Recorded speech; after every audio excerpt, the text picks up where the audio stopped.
Baseball on Comcast Sportsnet California is brought to you by AT&T and by Toyota. Check out the great deals at your local Toyota dealer today. Getting set for the A's and the Mariners, the first of a 3-game series. The A's are glad to get back inside their division. 10 straight games against division opponents, and it's a very important 10-game stretch, and it starts this afternoon on the 4th of July. Lineup cards have been exchanged at home plate, so we're just about set to go.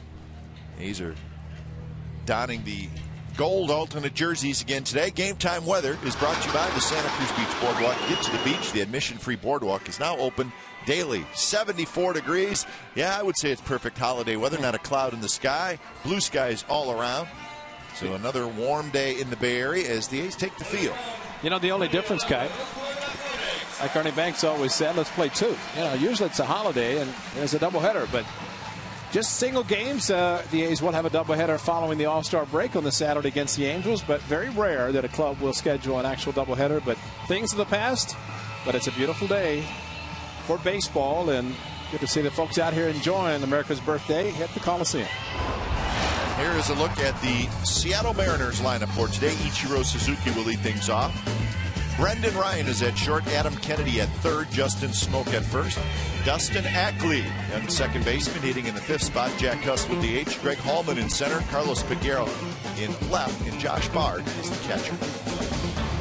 Brandon McCarthy, one start against the Mariners this year, picked up a loss, but Brandon, welcome back, because he went through a tough time. May 18th was the last start placed on the disabled list with right shoulder problems that he has had throughout his career. But good to see him back healthy again, and hopefully will stay healthy the remainder of this season, because the A's have a lot of baseball remaining of this 2011 season, and time to get back in this race and make it a special season. Here's the A's defense for today. Connor Jackson is in left field, Coco Crisp in center, David DeJesus in right, Scott Sizemore and Cliff Pennington on the left side, Jemiah Weeks and Chris Carter on the right side, and Kurt Suzuki is the catcher. So the throw goes down to second base as McCarthy has finished his warm-up tosses. And we are set to go. The A's and the Seattle Mariners. This is the 3rd series of the year. So the Mariners early here, of course, and then in Seattle, and then I see them 4 more times, twice here, twice up in Seattle, as the division rivals in the division play 3 times in each city. Mariners lead the season series 4-3. McCarthy's first pitch of the ball game is a bit high to Ichiro Suzuki. So we're underway on the 4th of July. The Mariners and the Athletics. 272 for Ichiro Suzuki. This one on the ground to Pennington, and he throws in time, and that's out number 1. And the Dodge Charger keys to the game for Brandon McCarthy go deep. At least 7 innings pitched in 6 of his 9 starts this year. Of course, that will depend on how efficient he is per inning. And for the offense, how about this? 2 homer games in the last 4. Thursday against the Marlins, and yesterday against the Diamondbacks. And Bob Melvin against his former team won 2 of 3. And yes, he did bring his closer in with a 5-run lead yesterday to finish out the win against the Arizona Diamondbacks. Andrew Bay did not pitch that much lately, so it was not unusual to see him get some work in, and just so happened to be in yesterday's last inning. Did a great job. The A's picked up the win. Strike to Brendan Ryan, the shortstop. You know, the one thing about these 2 clubs, it's amazing that they have the best pitching in the American League. The A's atop, and then the Mariners, but they also are the 2 bottom with regard to offense. So this should be a great 3-game series. Well, there was a bad joke going around in the press box, and it was the first team to 1 run wins, which is sort of funny, but then it's not that funny. Right. Point was made, though. First team to 1 wins. That's just not right. There it is. I mean, that says it all right there. And the Mariners on the left with a 316 earned run average, second to the Athletics 312. But then you look down on the offense, not very good. So we shall see in this 3-game series. Breaking ball, and that's a swing and a miss by Ryan, and that's a strikeout for McCarthy. On the good patented curveball of Brandon McCarthy. Good to see him come right out of the chute and throw a couple of very good ones to Brendan Ryan. Suzuki set up outside. The Tommy Cam shows the pitch to the outside, breaking sharply away from the right-hander. And that's what you like to see. A hitter opening up with his swing and a curveball outside, flailing at it. First pitch strike to Adam Kennedy, who's playing third and hitting third today for Seattle. Well, he has been a savior for Eric Wedge. Made the club out of spring training, and he has been outstanding. Former athletic player and a very good one. How about all his home runs coming at Safeco? Well, that's a big yard. And he's not really a big home run hitter. Of course, for the Angels, he had some good seasons. 3 pitches, and Kennedy strikes out. So a very impressive start for Brandon McCarthy. 3 up, 3 down with a couple of strikeouts.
Take a quick look at the lineup of the Oakland A's. Weeks, Sizemore, Crisp, Matsui, Carter, DeJesus, Jackson, Suzuki, and Pennington.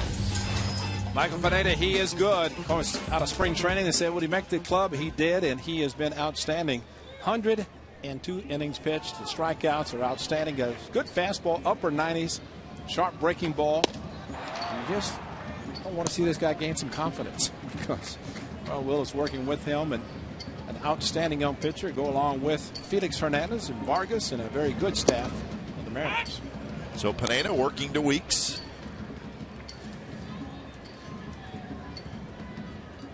Probably the first of many times these two will square off. So Michael Pineda.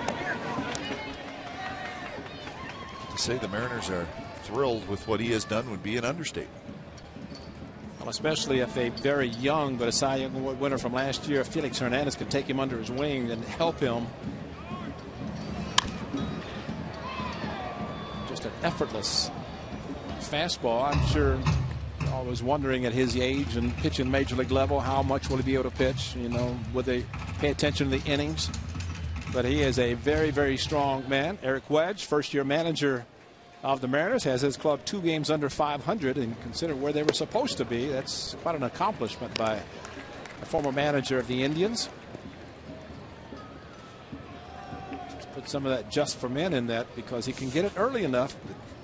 Too late. He's going to the natural. Not surprising. On the ground towards second. Ackley has it. Weeks is retired. Defensively for the Seattle Mariners today, Figueroa in left, Tolman in center, Suzuki in right, Kennedy, Ryan, Ackley, and Smoke on the infield. Josh Bard is the catcher. It's amazing what happens over time when you see a team that you haven't seen for a couple of months and the changes. I'm sure their Mariners are saying the same thing about the Athletics with Mark Ellis gone, Weeks playing, Sizemore now with the club. And of course, the A's seeing Ackley for the first time. Saw Figueroa earlier in the season in Seattle when he was brought up. Smoke, Justin Smoke, has turned out to be everything they expected at first base. They have the pitching.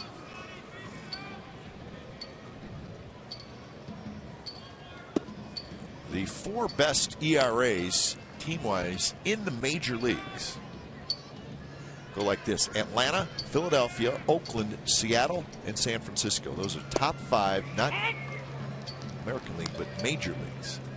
So the A's 3rd, Seattle 4th, and the Giants 5th. The fastball, 94 miles an hour, and Sizemore strikes out. Out number 2 here in the bottom of the first. It's a very sharp breaking ball, as you've already seen, but this fastball also very good on the outside corner. And I say anytime you have a pitcher with a number of pitches, you look for the number 1. He'll throw the fastball. You'll get it at least once, twice, who knows how many times in an at-bat. 100 strikeouts now for Michael Pineda.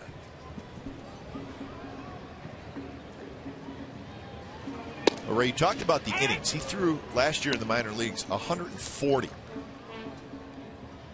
So I guess you want to move up a little bit each year. I think he should leave right now. Just go, just figure today's finish. He's pitched his 1 inning or 2/3. It's getting close. But I guess they figure he could probably 140 last year. Probably get to 170 this year. Yeah, usually they go about that increment, 25 to 30 maybe from year to year. They'll never get over the 200. That's kind of the benchmark. But I think they will watch him. Yeah. And rightfully so. I mean, he is the future. And sometimes you have to forget about a particular time and think about the future. And it's just like with a closer in April and May. Do you burn him out so he's not available in September and October? But you just have to kind of pace a little bit, especially with young kids. Yeah, you use your schedule, All-Star break, maybe push him back. And I'm sure the Mariners will indeed do that. Watch this youngster very carefully. He's just 22 years old. He was signed by the Mariners as a free agent in 2005 when he was 16 years old. So he pitched 5 years in the minor leagues. And think of Rick Porcello of the Tigers. They really took care of him and made sure that he was not going to go beyond. Of course, he was a teenager. Still have to watch these young kids. Foul territory. Adam Kennedy's over there. He's got a play. Side retired. So both pitchers 3 up, 3 down innings. We go to the second, no score.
A Plaza level, Plaza outfield, or Plaza reserve ticket for just $2. Great matchups against the Angels, Rangers, and more while supplies last. That's on BART $2 Wednesdays. For tickets, go to OaklandAthletics.com/BART or 877-493-BALL. BART $2 Wednesdays. We'll join you, see you here on this Wednesday as the Mariners are in town. Tomorrow night, free Chevy parking.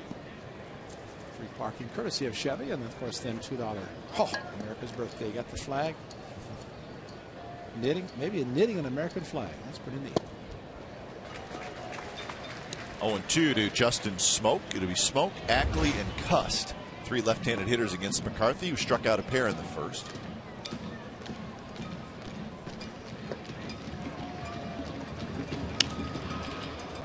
Loop down the left field line. Sizemore on the run, and he cannot quite get it.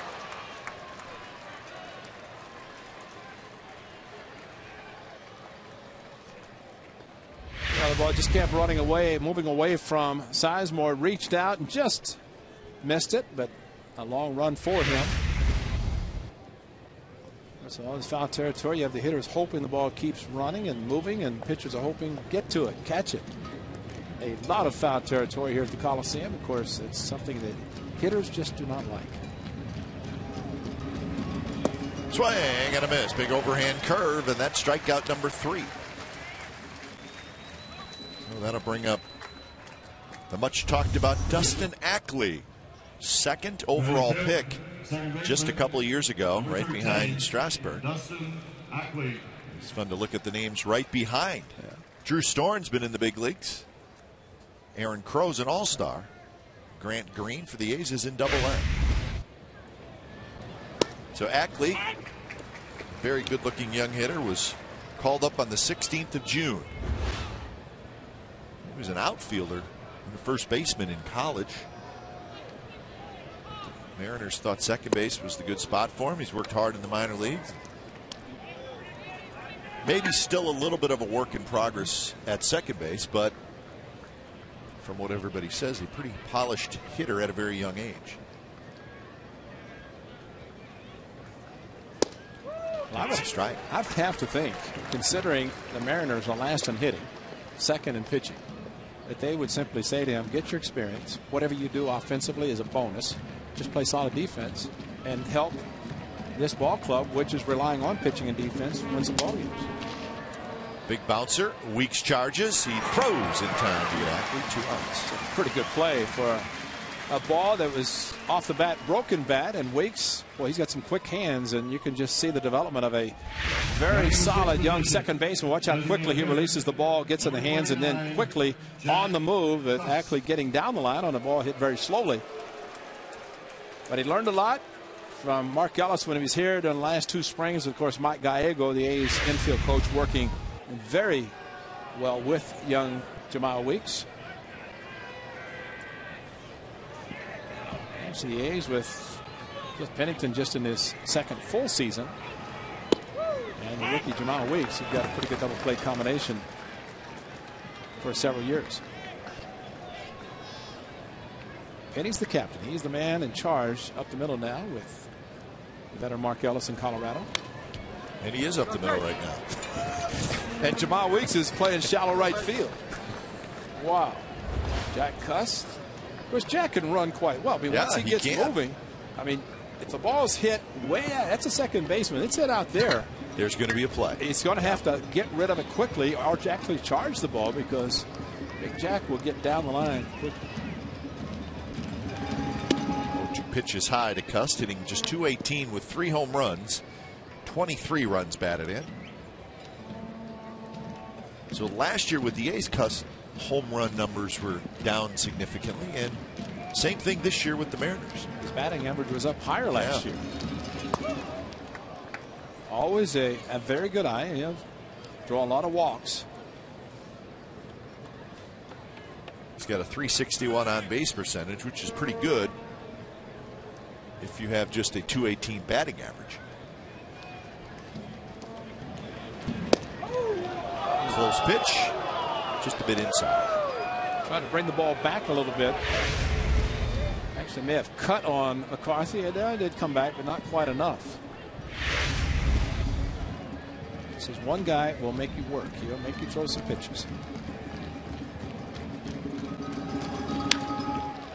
Takes a rip at that one and fouls it down the left field line. First series, the Mariners were in town. Bases loaded walk for Jack. Which opening night, I think, wasn't it? He's had a few of those already this year. The A's and the Mariners opened this 2011 season right here. And about maybe 2 weeks later, something like that, the A's went up to Seattle and split a 4-game series. 3-2 pitch, strike 3 called. Got him looking. 4 strikeouts for McCarthy, and he's retired the first 6.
To Saturday, July the 16th against the Angels. First game is 1:05. It's a doubleheader, a regular doubleheader. The A's first scheduled doubleheader in 14 years. One ticket is good for both games. Second game starts 35 minutes after conclusion of the first game. For tickets, and get them fast, OaklandAthletics.com/tickets. We'll have the second game right here on Comcast Sportsnet California.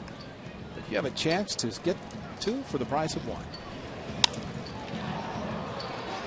Pop up toward third, Kennedy. And Kennedy missed it. You know, he put his glove up. He could not see the ball, and he was just praying that the ball found his glove. You know, it's going to sound weird, but I'm going to give Adam Kennedy some credit there. I agree. Because he stayed in there. Yeah. He never saw it. He does not see this ball, and he put the glove and it just missed it. He almost took it off the head. No play, and it's... I mean, I know it sounds strange to give a guy credit when he just missed a pop-up, but a lot of guys are bailing out big time. And there's a base hit. So Matsui takes advantage of an extra pitch, and he's got a leadoff hit. Somewhere Chris Carter is saying, yes, it happens to somebody else. Well, this is Adam Kennedy, and again, he's looking, trying to find it, never finds it, puts his glove up, and it just misses it, and the very next pitch, an 0-2 fastball right down the middle. And I guess Pineda has to be happy this is just a single instead of a home run, because he grooved the fastball to Matsui. So Matsui taking advantage, but again, you're right, Adam Kennedy showed a lot by staying in there. Here's Carter, 4 for 16. Does not have a homer or an RBI. He takes outside.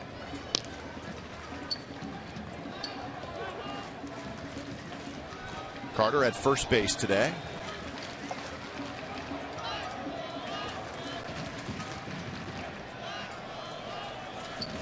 Outfield straight away.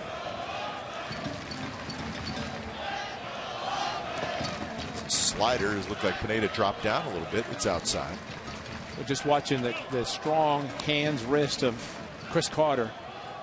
I mean, described it perfectly, hitting off the front foot. But he starts, that bat stops. I mean, he is so strong. He offered at the slider, but able to hold up his swing. This would be a nice 98 fastball with a good swing from Chris Carter. Get his first of the season. Pops a foul back. Watch the hands. Chris Carter's a hard slider. Watch the hands. He starts, and that takes some strong hands and wrist and forearms. Using the size of the bat, and see guys at least will get the top head through and be called on a check swing, but CC is very strong.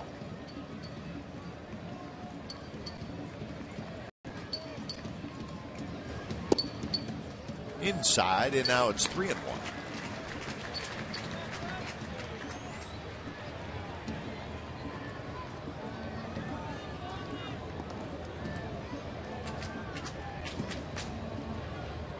David DeJesus will be next for the A's.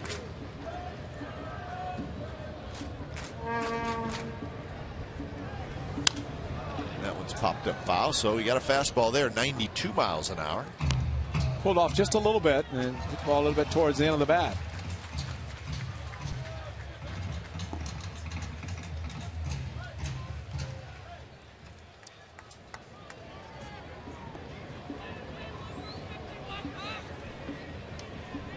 Pitch number 27 already for Pineda.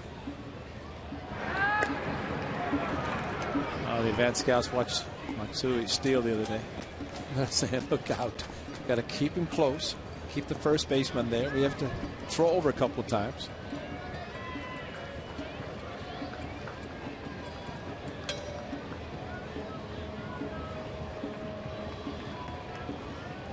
Matsui not going anywhere, and that pitch is high, and there's the walk. Post pitch.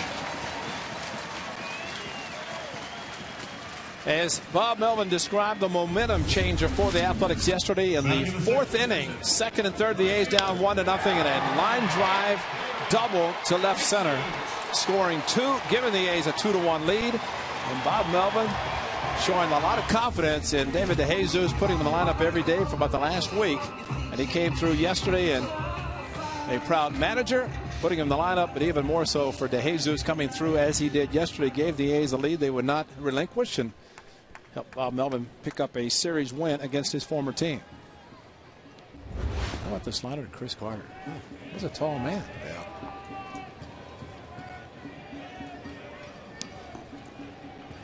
So an early scoring opportunity for the A's as DeJesus steps in, and he takes a fastball right down the middle for a strike. Kennedy came in on the grass about 2 steps. Now he backs off even with the bag. Outfield shifted a little bit toward left center.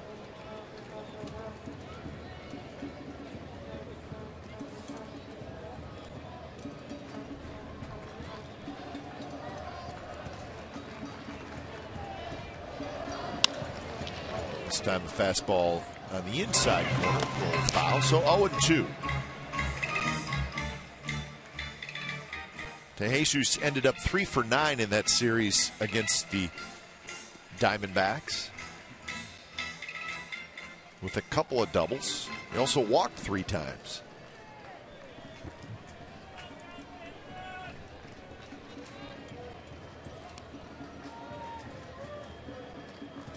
Right here behind 0-2 to Michael Pineda. See a changeup at 82 miles an hour.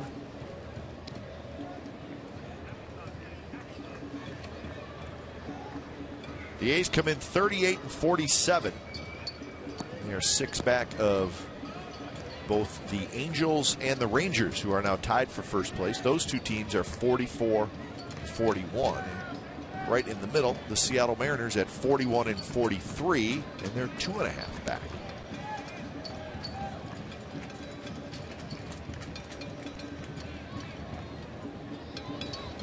Swing and a miss.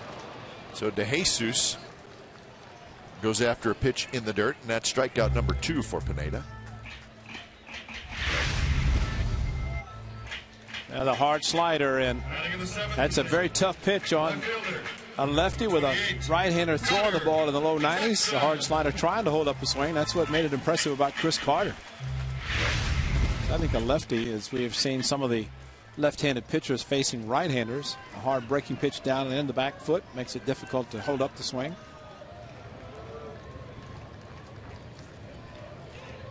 So here's Connor Jackson.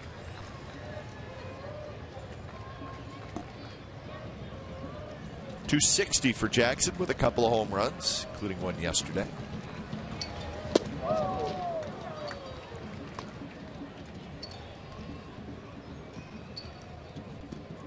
He had 22 RBIs. So the A's are 12-10 against the AL West. Talked about it in the open of our show, or in the pregame show. A's pregame live. Just smoke shading his eyes, fighting the sun. He's got it. So that is out number 2 here in the second inning. But we were talking about, Ray, we both agree. We think this is an important 10-game stretch for the Athletics. I mean, they're 6 back, so they're games back-wise, they're okay. They do have 3 teams ahead of them, and they're going to play each one of those teams. And the amazing thing about it, you start with a team that is second best in pitching, and Rangers, great offense, especially in their home park in Arlington. And then the Angels right after the 4-day All-Star break. A lot of credit to Eric Wedge. I mean, it's got to be a little frustrating for he and Chris Chambliss, his hitting coach, as far as the lack of offense, but they have got the pitching and the defense. But also the Mariners and the Angels this weekend, a 4-game series. That's right. A's and the Rangers this weekend, a 4-game series. So it's a good week. Keep an eye on that AL West standings, even though it's still just July. Could be some movement.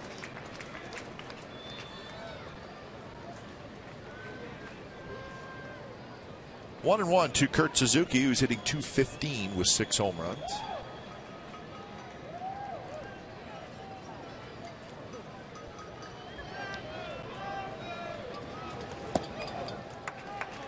The A's had 2 on and nobody out, but DeJesus struck out. Jackson fouled out. Keeps missing with the slider. Suzuki has taken them. Well, it's time to gear up a little bit extra. Get a fastball, be ready for it. Might be the count that he gets his fastball.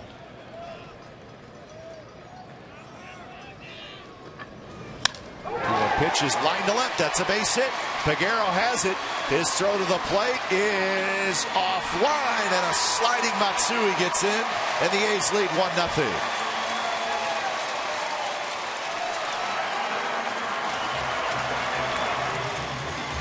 And that's how you handle a fastball. You get it in your count. You gear up a little bit extra. Pineda threw the fastball. Suzuki, a very, very good swing on a pitch a little bit away from him. And with 2 outs, this ball was smoked. And Matsui showing the speed again and changing his slide because he wanted to go towards the dugout, but instead had to go back towards the inside. Sometimes that's difficult, but you could see Cliff Pennington telling him to slide. He saw that the ball, the catcher, was to the third base dugout side, and a very nice slide getting in and scoring the run. And a foul ball in the sun comes back to score. Hoping that would happen. So here's Pennington. Suzuki picks up his 21st RBI.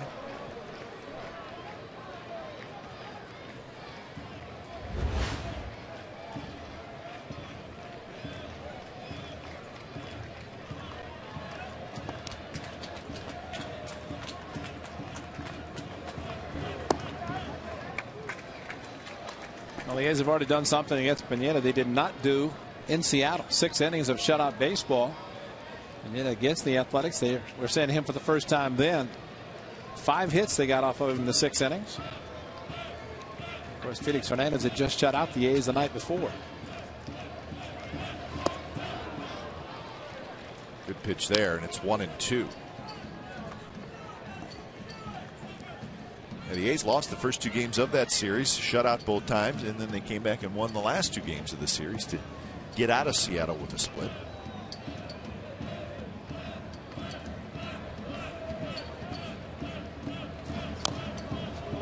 Pennington just stays alive. 41 pitches for Pineda in the game. Really have to wonder about the number of sliders he's throwing. Of course, his catcher, Josh Barton, making the calls, probably going with his catcher, but he is throwing a lot of sliders.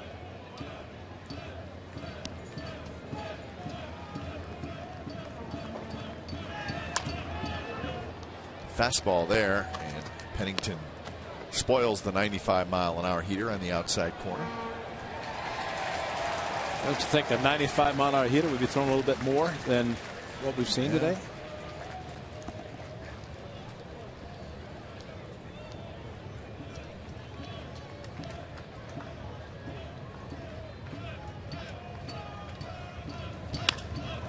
This one lofted down the left field line. Peguero headed into the corner toward the seats, and he cannot quite come up with it.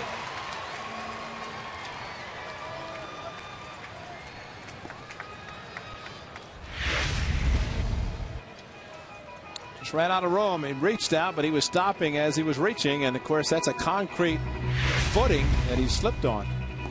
That's always dangerous. Down in the corner with the concrete on the ground part near the fence.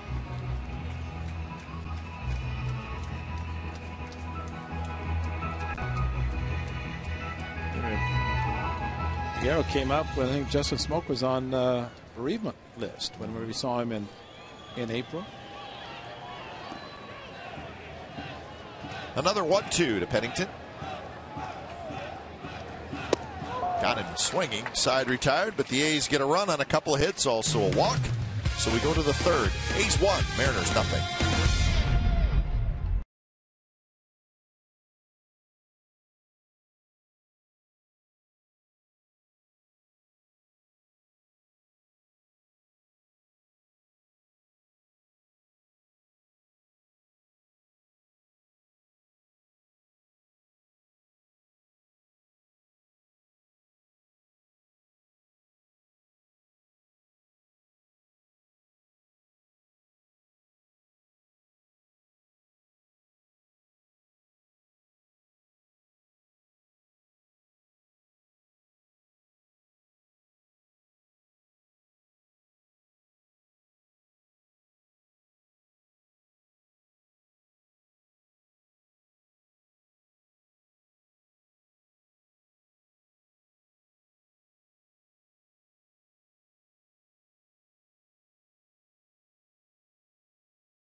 Well, we hope you're having a wonderful 4th of July holiday.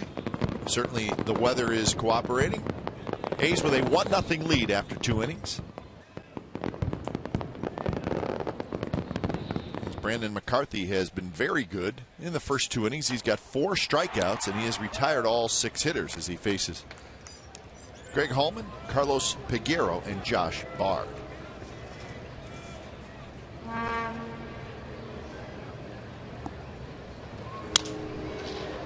Broken bat, flare, right field. Coming in is DeJesus, and he makes the basket catch. Well, I thought it was going to start dropping much quicker than what it did. Hung up quite a while for David to get a good jump and make the play using the basket style. Number 8, left fielder, Carlos Starting a new streak after his 301 consecutive airless games ended on Thursday against Florida Marlins. He still can't believe it.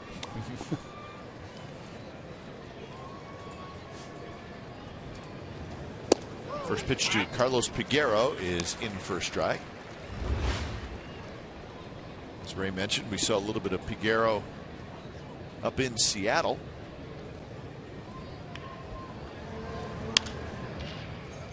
He swings very hard, as you can see. He rolls that one slowly toward first.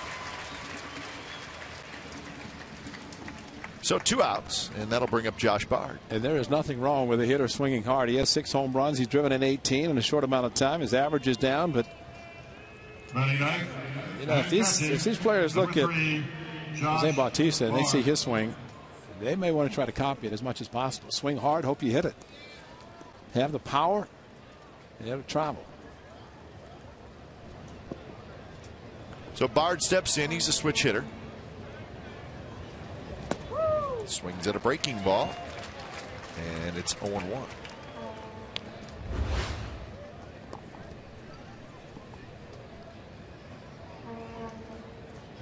Bard brought up from the minor leagues on the 29th of June.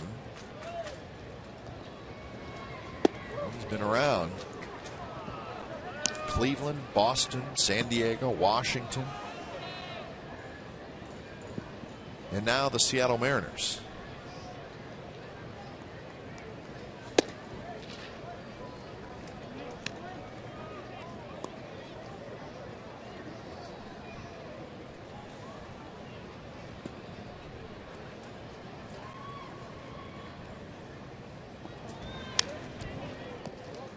McCarthy been around the plate, throwing a lot of strikes. 9 balls, 24 strikes for 33 total. Well, you go back to spring training when he was marked about 5 trying to win the 5th spot. That's all he did is throw strikes. I think he walked 1 batter all spring. Breaking ball bounced to Weeks. So 9 up and 9 down for McCarthy. We go to the bottom of the 3rd. 1-0 A's.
Who were the Mariners' 3 All-Stars in 2000, the last season that Ichiro was not an All-Star? And he's not an All-Star this year, which is strange. And he actually had a game off in Detroit after, what, about 265 consecutive games played. Came back the next day, smoking hot, swinging the bat. From 01 to 010, an All-Star every year, but not this year. Weeks pops it up, could be playable. Kennedy again fighting that sun, and again he doesn't see it, and it almost hit him again. He's going to have to be careful. That was interesting as the ball was coming back, and he's played here knowing he just stops to watch where the ball lands as he looks up, and it lands right in front of him. If he put his right foot out, might have hit his big toe, but he does not see it, has no clue where the ball is. Is he wearing sunglasses?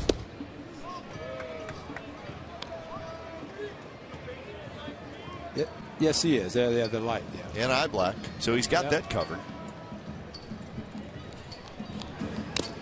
You know, I remember Mark Kotze was playing center field here. Can't remember who said something to him, but they were wearing the wraparound sunglasses instead of the flip down. The flip down glasses are the best. The ones that flip up underneath the bill of the cap, and then as you see the ball, you drop them down. But they are dark. You can pick up the ball, but so many of the players wear the other style, which they're the wraparounds, that makes it difficult to pick up the ball. Here's our Ford right choice. Check this out, folks. This is from yesterday. Watch Hideki Matsui taking a run away by throwing out Chris Young, who doesn't slide. Why? We do not know. Now, this was earlier today. Matsui scoring a run, but watch his slide away from the 10. If Chris Young does that yesterday, he's safe. Chris Young even slides at all. It's like Jeremy Giambi. You brought it up. I did not. Well, we'll always going. bring it up. We will always bring up the non-slide. And yesterday, a perfect example. Chris Young.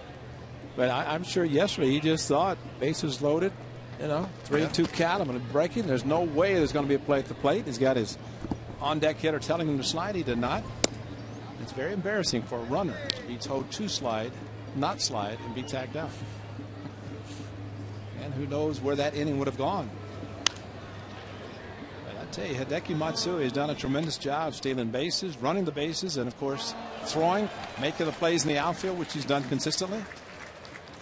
Roger Callen just getting a lot of questions about things other than Mr. Godzilla and his home runs. Still one away from the 500. 2-2 the count. 97 miles an hour. Very close pitch. It's Godzilla sign out in right center field.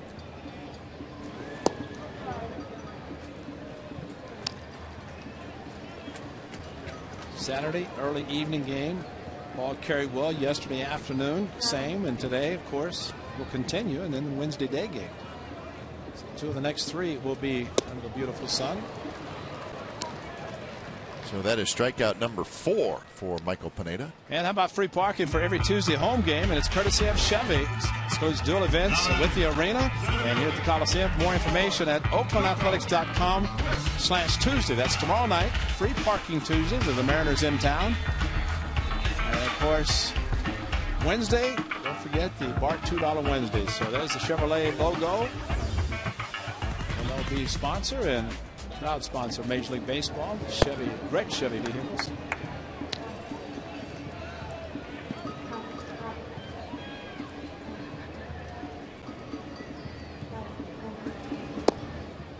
Breaking ball. Outside corner strike to Coco Crisp. 1-1. Coco fouled out to Adam Kennedy in the first.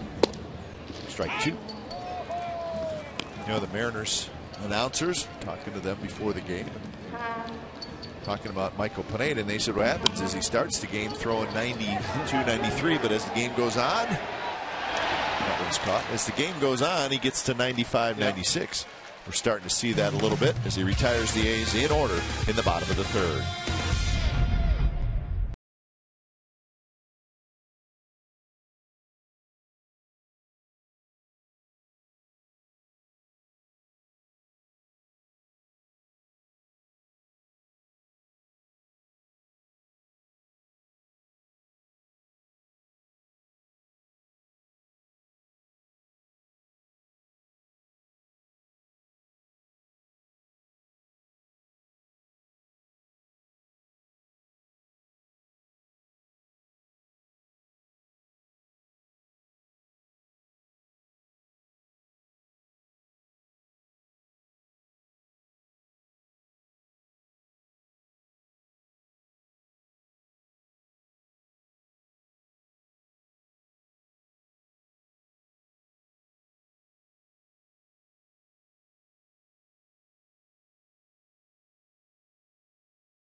Trivia question. Who were the Mariners' 3 All-Stars in 2000? The last time Ichiro was not an All-Star.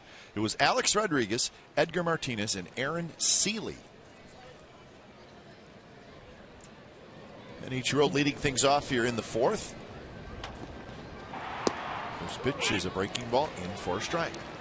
9 up, 9 down for Brandon McCarthy with 4 strikeouts. And a nice mixture of pitches. A very good curveball. He struck out Jack Cust with a 2-seam fastball inside corner. So a nice mixture of his assortment of pitches. That's what you like to see. Of course, Pineda, you mentioned the velocity picking up a little bit.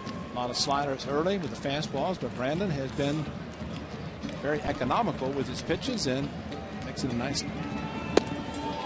Close pitch. It's 1-2.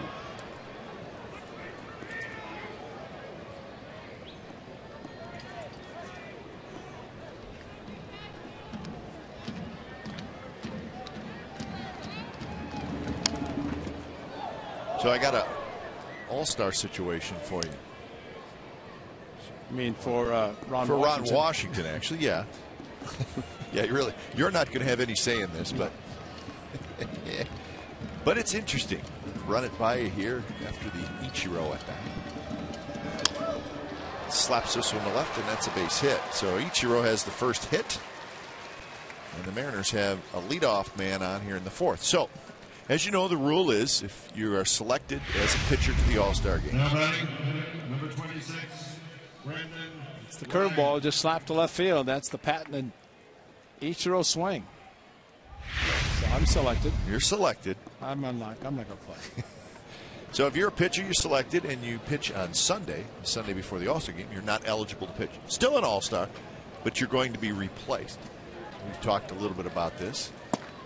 We're starting to hear now that it looks like, at least lined up to pitch on Sunday, Shields from the Rays, Verlander from the Tigers, and Felix Hernandez from the Mariners. He's pitching tomorrow and then Sunday. So that's 3 guys who are All-Stars who are scheduled to pitch on Sunday, meaning they would not be eligible to pitch in the All-Star game. So Ron Washington is going to have to, at least it looks like, name 3 replacement pitchers. Now, there's a little bit more to that.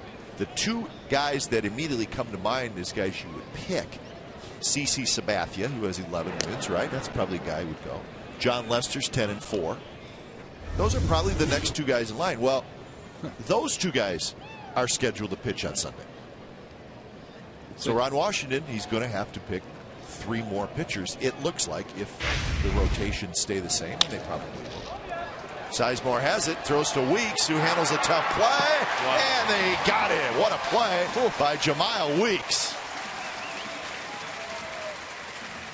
Well, with the speed, Brian Ichiro, Sizemore knew he had to unload quickly. He threw a low, made a low throw, but watch Jemile Weeks at second base. Reach down before he even got to the bag, catch the ball with the right foot, and then push off and make a strong enough throw to get Ryan at first base for an unbelievable double play. This is a tremendous play, and the strength of the arm of Jemile Weeks to make the throw across his body to complete the double play, tremendous. So 5-4-3. Nicely done. 2 outs for Kennedy. I think the biggest thing is the throw, kind of a sinker from Sizemore. Jemile wasn't on the bag, caught it, and then instead of just stopping, planted his right foot on the bag, pushed off. Sunflower seed here and there, and a good throw across the diamond. Kennedy again, a foul ball. You see what he's doing. Kennedy's trying to hit a pop foul to see if Sizemore can catch it, because he's been unsuccessful twice. In the last one, the last inning, he just ran away from it, hoping his shortstop to get to it. And he's just hoping for a night game tomorrow night, which he's going to get it.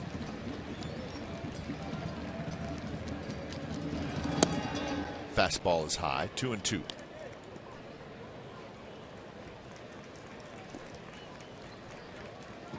Kennedy struck out swinging in the first inning.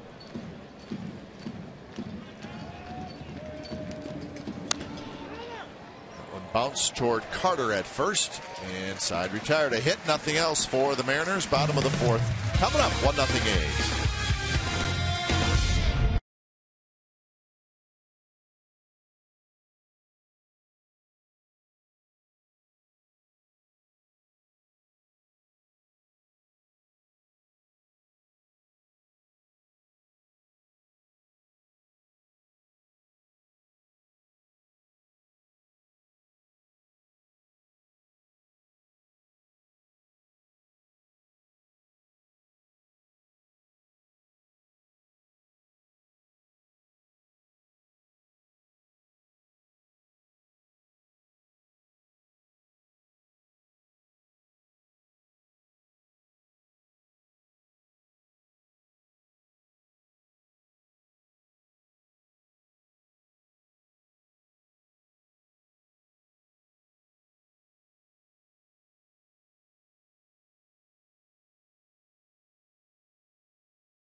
Strikeout for Troops was founded by Barry Zito when he was a member of the A's, and it has raised over $2 million for injured soldiers and their families. Brad Ziegler, Adam Rosales, contributors right now, and some of the former Athletics, also contributors.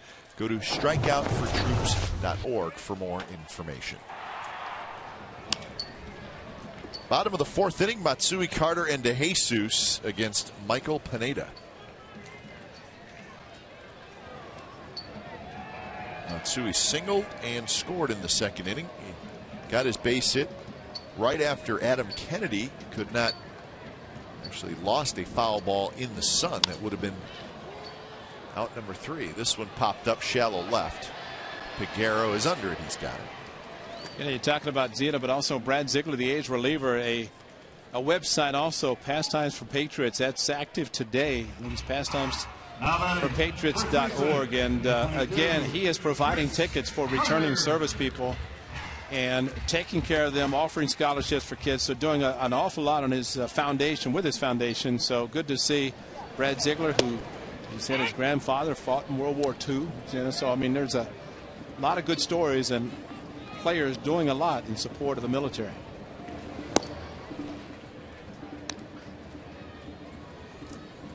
1-1 the count to Carter, who walked into second inning. Slider there by Pineda.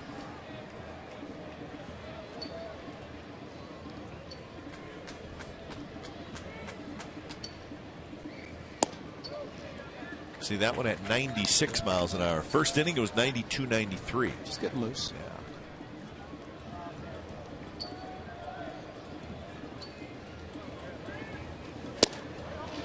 That one at 96, and Carter swings and misses for out number 2. That's strikeout number 5. I think Josh Bart would realize that if he keeps shaking, he wants to go to the heater. If he's throwing that hard, he's set up inside, the ball just ran away. You could bring a brand new mitt in a game like today, and Josh Bart couldn't finish this game with a well broken in there. Catching a good fastball like that, I mean, that's doing something. Well, you know what? I mean, talking about what Ron Washington is going to have to do, Michael Pineda is a legitimate option to be chosen as a replacement guy for that All-Star game. You know what the real option could be? You take your best closers, best relievers. Sure. And you don't have to worry about it because they could pitch Sunday and they're still eligible. We're only talking about starters. Yeah, that's right. That come into that rule. Someone even suggested that Bruce Bochy start Brian Wilson. Yeah. Because the closer's only going to pitch 1 inning, let him pitch the 1. And most guys are only going to pitch 1 inning anyway. Yeah. I mean, you can, as a starter, pitch up to a couple, 2 or 3. Sure. 1-1 to DeJesus is slider low. I don't envy a manager or a staff of an all-star game where you want to try to please everyone by playing everyone. Remember at the time, and now, of course, it means something because the winner, National American, and then that means that the American National gets a home field advantage in the World Series. Ackley has it, and Michael Pineda has retired 7 in a row. So we are going to the 5th. Smoke's going to lead it off, 1-0 A's.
Visit csncalifornia.com to post your question. Chris from Oakland asks, do the players enjoy playing on July 4th and on other holidays? Yes, because the schedule's going to say it anyway. Once you start in April, you have Memorial Day, 4th of July, Labor Day. You're going to play. You got 162 games to play in 6 months.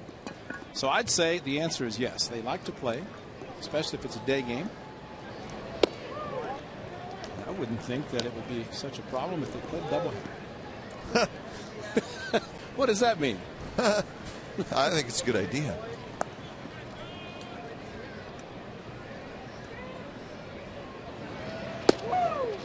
I looked at just for fun, because I was thinking about the doubleheader thing, which we talk about occasionally, and the A's have one coming up. Looked at an old schedule. I'm talking from the 70s, as it's a leadoff walk by Smoke. It was an Indian schedule from the mid-70s. 8 doubleheaders. And almost every Sunday. Not every Sunday, but almost every Sunday. But 8 total doubleheaders. Now batting, Regular schedule. Oh, yeah. Justin Ackley. Because we only drew about 700,000 people, so if we could get more people out on a doubleheader, we would. And you did, right? Well, I remember some Yankee doubleheaders Sure. that we would draw very well. Ackley takes a strike. Well, last inning, Ichiro had a leadoff single. He was erased on the double play. Smoke with a leadoff walk here in the 5th. Oh, he saw the splits, the numbers for Brandon McCarthy one time, first time through the batting order versus second time, and no more was that placed up on the screen, and Ichiro got a base hit. Connor Jackson, a long run into foul territory, and he makes the catch. That's how you do it, Adam. A bit different sun towards that area where Connor Jackson made a very nice play, hustling over, didn't even really look to see how close he was to the wall until he got there. Jack Cust. So he could feel the warning track right there. Still stutter steps. Made the play, and realizing there is a lot of foul territory here. Just wait. Over the years he's going to play here, he's going to lose several at bats. Here's Cust. He takes a pitch inside. Cust struck out looking in the second inning, one of the 4 strikeouts for Brandon McCarthy.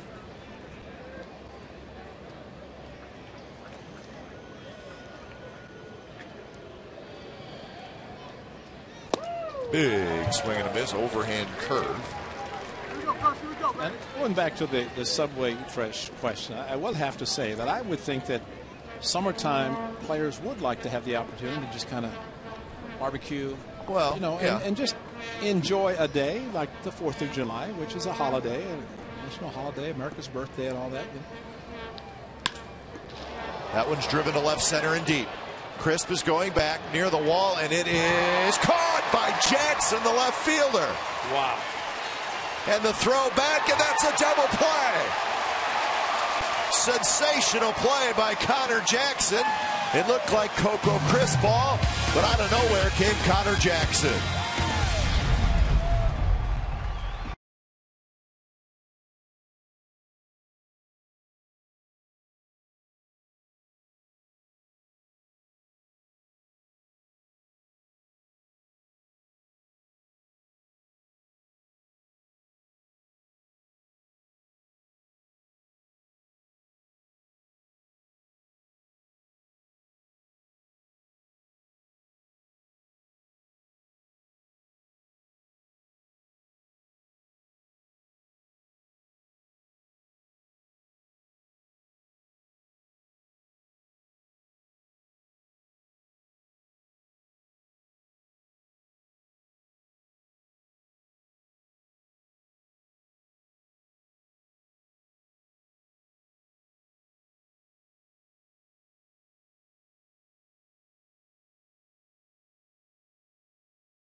The game just happened. Watch Connor Jackson.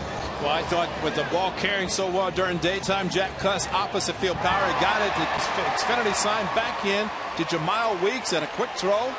And Justin Smoke Kennedy thinking, what is going on? He rounded the bag. He retraced his steps. That extra couple of steps he took around the bag might have been just enough to cost him.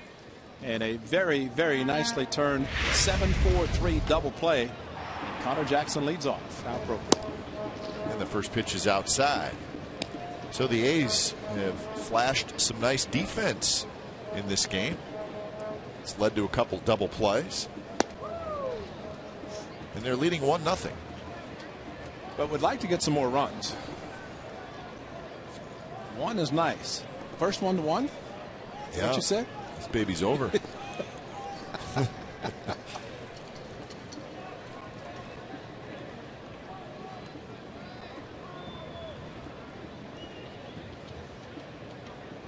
So 2-0 to Jackson. He'll be followed by Suzuki and then Pennington. Bottom three in the order. Well, Jack Kuss, of course, very familiar with this park. He's looking. Did I get enough? Did I get enough? Around the bag just to try it, and all of a sudden, here comes Smoke back the other way. What happened? And Smoke, we thought maybe it was going to go off the wall and maybe over. And when he rounded second, he took a couple of steps, and maybe that was just enough when he thought maybe the ball had dropped. But at the same time, Connor Jackson was making the play. And there's no doubt. The ball carries well here. Jack Kuss, first home run in Tampa, 07.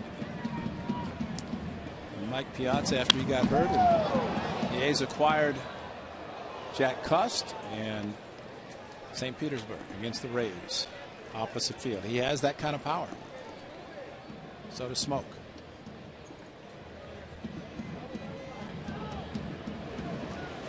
Swing and a miss. Struck him out. Tight slider, and that is strikeout number 6 by Pineda. Well, he is getting better, and especially this one, a very tempting pitch that was out of the strike zone, but as a hitter, very difficult to pick up.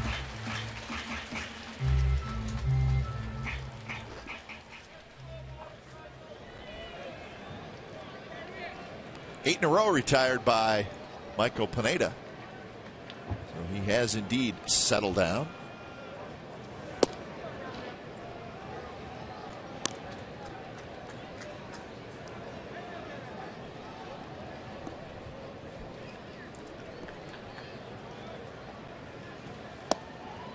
Slider on the outside corner, 1-1.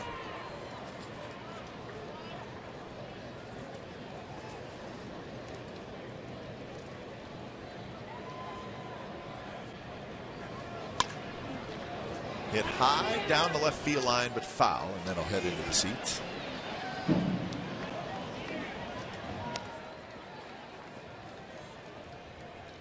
Okay, we're talking about Michael Pineda of his starts. 17th, he's making the previous 16th. He went over 100 pitches just 4 times, and never more than 106. So he is right now at 79. I'm sure Carl Willis, pitching coach for Eric Wedge, might be thinking about those numbers.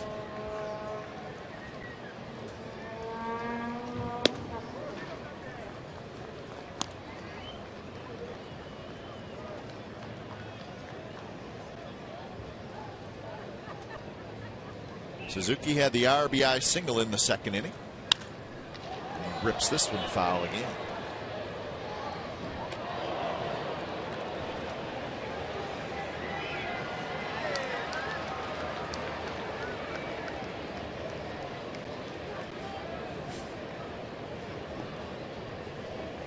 Just 3 hits in the game, 2 by the A's and 1 by the Mariners.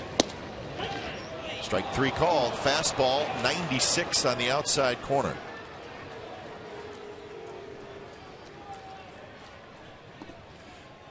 So 2 outs here in the 5th. So you think you can hoop is the ultimate hoops experience. Competitive games, surprise appearances by NBA players, and a fun zone for the whole family. Come to Oracle Arena this Saturday and Sunday. More information at soyouthinkYouCanHoop.com.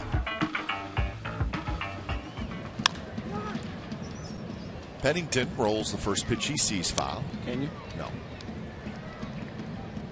You can't? Bet you can stuff. Bet you get done. Yeah. 8-footer. With a trampoline. 8-footer with a trampoline. Smoke has it, and Pineda continues his roll. 10 in a row retired, so we are going to the 6th inning. 1-0 A's.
Before the A's and the Angels, the 6th annual Dog Day presented by Evaderm Natural will be taking place here at the Coliseum. Bring your dog to the Coliseum. Fun begins 5:30 p.m.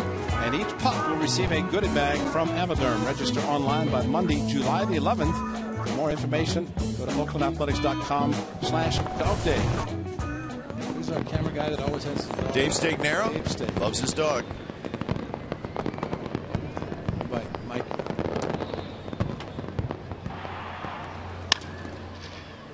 Pennington on the backhand, straightens up and throws out Greg Holman, out number 1. Well, I love the defense. That is some great defense. Both clubs, all clubs around baseball wearing the special 4th of July caps, the holiday caps, and on Memorial Day. With Pennington just going to his backhand, and boy, with a tremendously strong arm, make sure the 4-seam grip to the big Chris Carter at first, and 1 pitch, 1 out. Stars and Stripes A's logo. First pitch to Carlos Peguero is on the inside corner, first strike. We saw Rich Harden come back on Friday night. First game off the disabled list. Excel just did a tremendous job. Brandon McCarthy, first game since May the 18th. An outstanding job. So a quick 0-2 to Peguero. Be followed by Bard.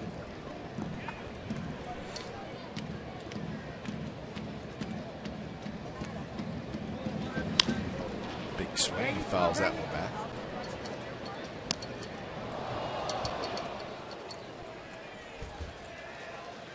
Just 60 pitches for McCarthy, so that number's pretty good.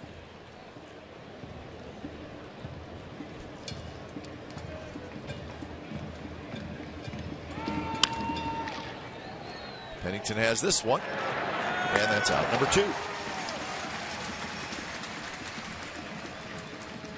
Couple of starts against the Twins. Now batting, Brandon McCarthy had 13 ground ball outs. So he is combined today with the ground ball outs. He's got 9 so far, plus the strikeouts. So you mix the keeping the ball on the ground, except for Jack Cuss' long fly ball that turned into a double play. Some strikeouts, which he has a few. Nice effort so far by the right-hander. Fans are out. It's that kind of day.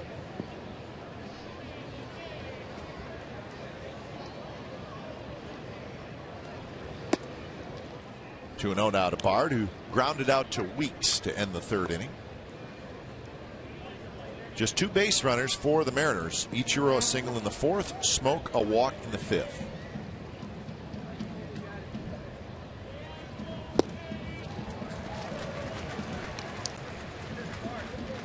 Nice easy delivery. Gets a fastball about 91-92 does Brandon McCarthy, and again to go with the two-seamer inside the left hand. It's a good curveball, occasional changeup. He's got a nice assortment. Hit to right. DeJesus on the move, near the wall, and it's gone. Oh. Josh Bard with a solo home run, and just like that, we're tied at 1. Wow. First home run of the year for Bard. Wow. Jack Cuss missed going opposite field, and Josh Bard, 1 ribby, no home runs, and got the ball up. And David DeJesus was just hoping it would hit off the top of the wall. That pitch just over the jagged edge. So just the 4th hit for Bard this year, since he's been in the minor leagues. And they got a fastball about belt high. I guess you could say just like Kurt Suzuki on the 2-1. Same count, got a fastball, only Suzuki's was a single to score a run. Bard's a 2-out home run. Just the 2nd home run McCarthy's allowed. The other was Adam Kennedy. Yep. 3-1 fastball in Seattle. Ichiro again fouls it to the left side. Ground out into single for Ichiro Suzuki.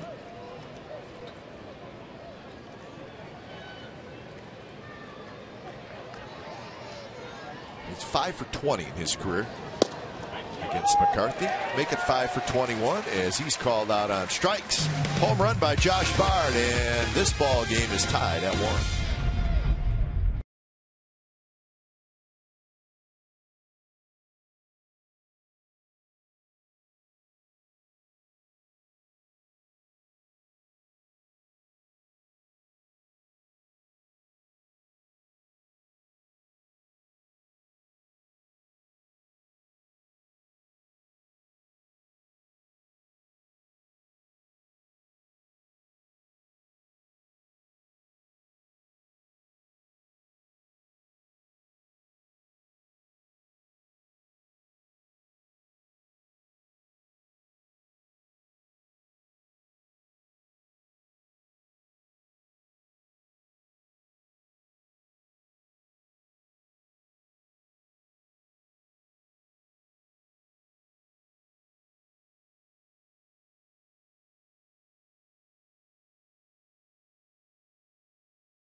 Light freeze cam.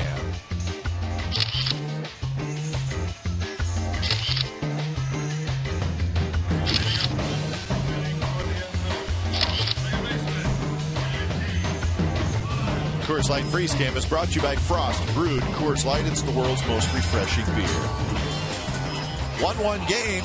Josh Bard with the 2-out solo home run. Tie this baby up.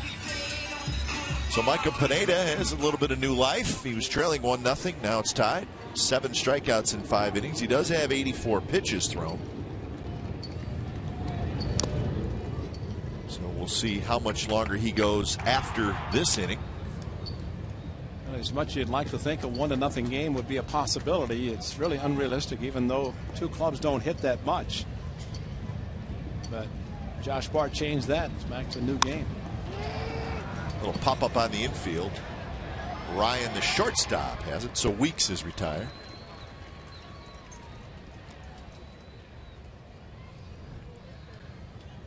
So a shutdown inning opportunity for Michael Pineda, and he's been good at that. 88%, 50% over the league average.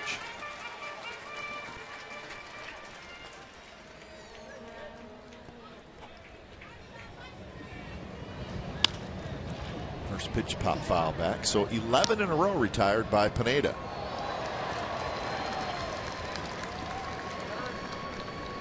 Sometimes you face a tough pitcher and say, well, we'll get the guy tomorrow. Tomorrow's Felix Ruiz, so it's not going to get easier. Vargas on Wednesday.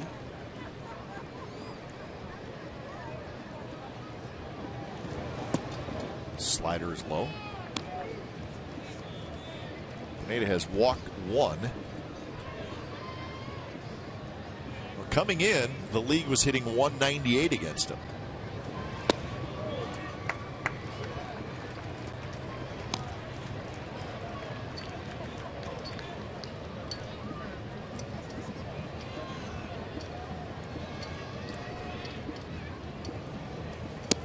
So the 3-1 pitch is outside, and that's walk number 2.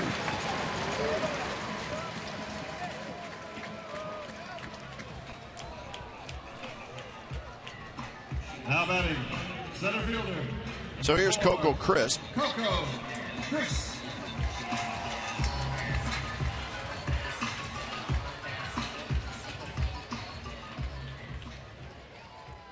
First place Rangers. They're tied with the Angels, but the Rangers will host the Orioles tonight.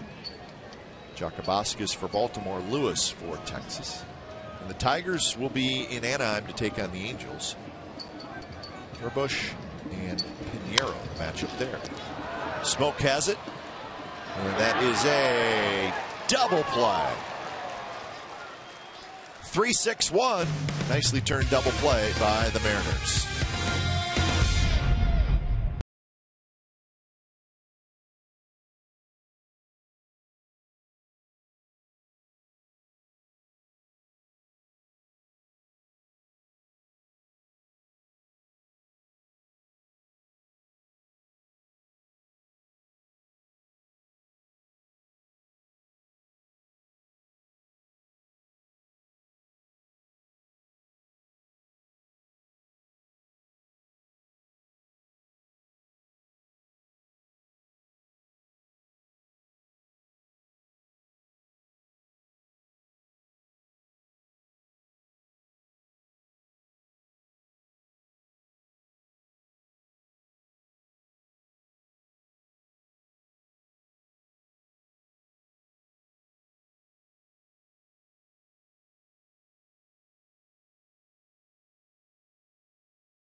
Baseball is brought to you by Cache Creek Casino Resort. Play the zone only at Cache Creek and win a chance to play the Red Hot Zone. Visit CacheCreek.com for details.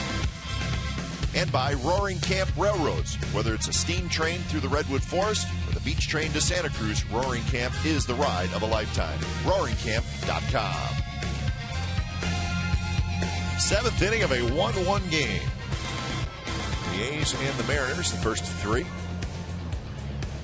You're having a good 4th of July. With the giveaway today, you see the visor, the red, white, and blue A's logo. For the Mariners, it's Ryan, Kennedy, and Smoke, 2, 3, and 4 against McCarthy. It's just pitch number 69 for McCarthy. Surprisingly, he has a walk, and that was on a 4 pitch to Smoke.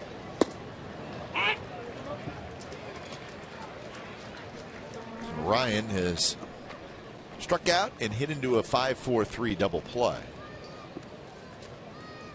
Ryan coming over in a trade from the Cardinals in the offseason. breaking ball, just misses outside. Some action now for the Mariners.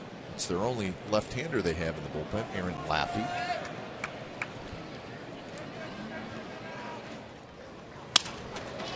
Broken bat single to center field. So Ryan, with a huge turn, puts on the brakes.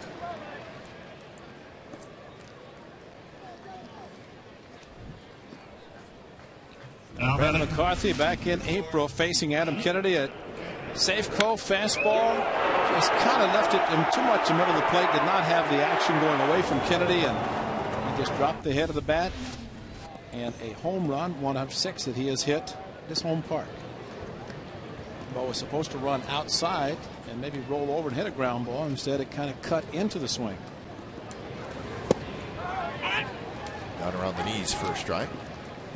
Kennedy with 6 home runs total on the year.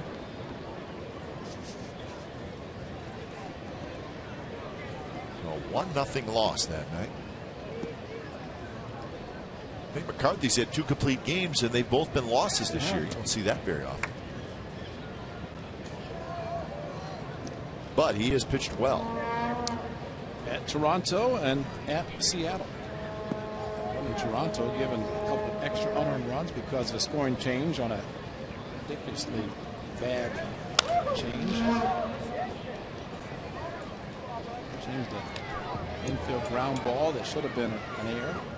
Changed it to a base hit, cost him a couple of earned runs.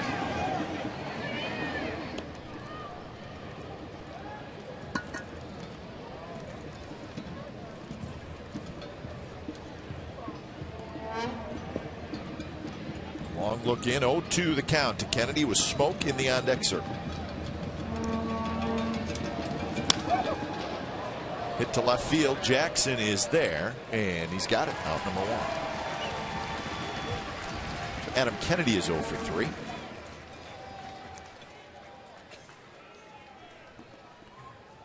Now batting. And here's Smoke. 17, Justin Smoke.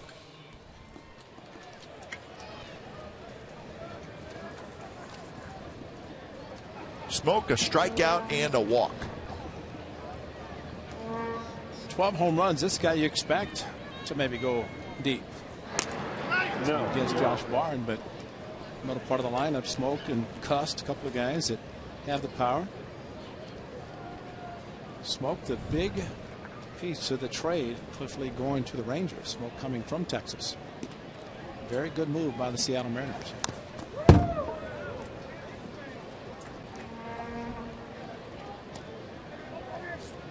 Well, if you're going to trade Cliff Lee, I mean, I guess what you would want back is a young position player that has a chance to be really, really good, or maybe a young pitcher. Same thing. And certainly Smoke fits in that category. He's a switch hitter, lots of power, high draft pick of Texas.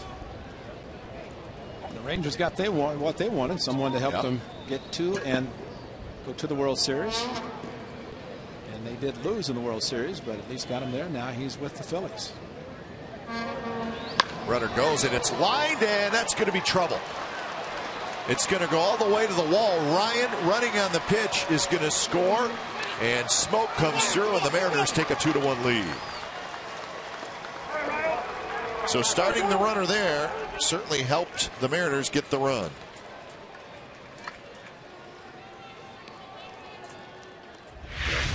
Two hits coming into the inning, 2 hits in this one, and again a ball that was left up, similar to the one that was hit by Bard last inning. Ryan looked like running not so much as a hit and run, but a straight still, had his head down, heard contact, and then picked up the ball and was able to score easily.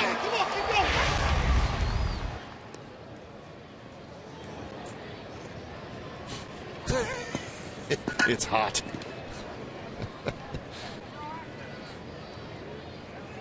So here's Ackley. Wasn't very good to have his manager turn around and look at it and say, what's wrong with you? Why are you acting that way?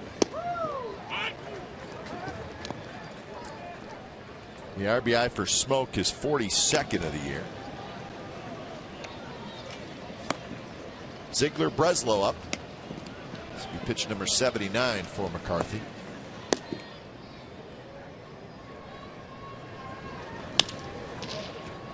Weeks has it. And that will be the out at first with Smoke going to third, but now with 2 outs. So Cust will hit. Now batting, number 29, Jack Cust.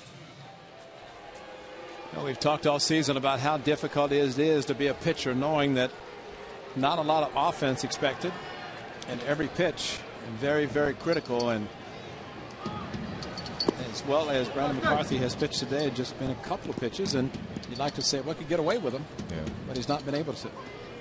Pitch up to Smoke, pitch up to Bard, both resulting in runs. So Cust waits with the shift on.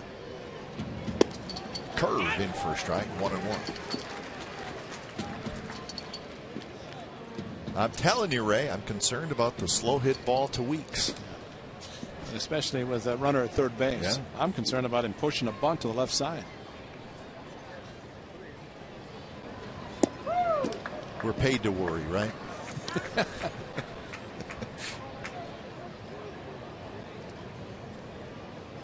Oh, we have seen Jack Cust bunt, and he's and we've seen him run, and he's runs pretty well for a big man. Third baseman playing a shortstop position. The pitcher would have to cover or make the play on a bunt down the third base line. Very close pitch, but called the ball. McCarthy trying that backdoor breaking ball. He's also pitching him carefully with first base open, and you have a young man in the on-deck circle who, not as an accomplished hitter as Jack Cust, although you never take a bat away from anybody at this level. Breaking ball to hit there and fouled it back.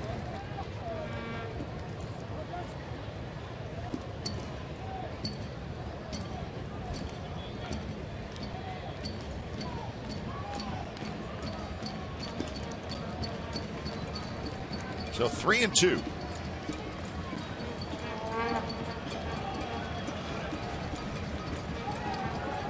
At times you just wonder if Jack Cust is going to expand the strike zone. I would say the A's are trying to pitch him very carefully and not really concerned if they walk him. Bit high, and they do walk him. Bob Melvin, even with that carefully pitched batter and Jack Cust, he is going to go to Brad Ziegler.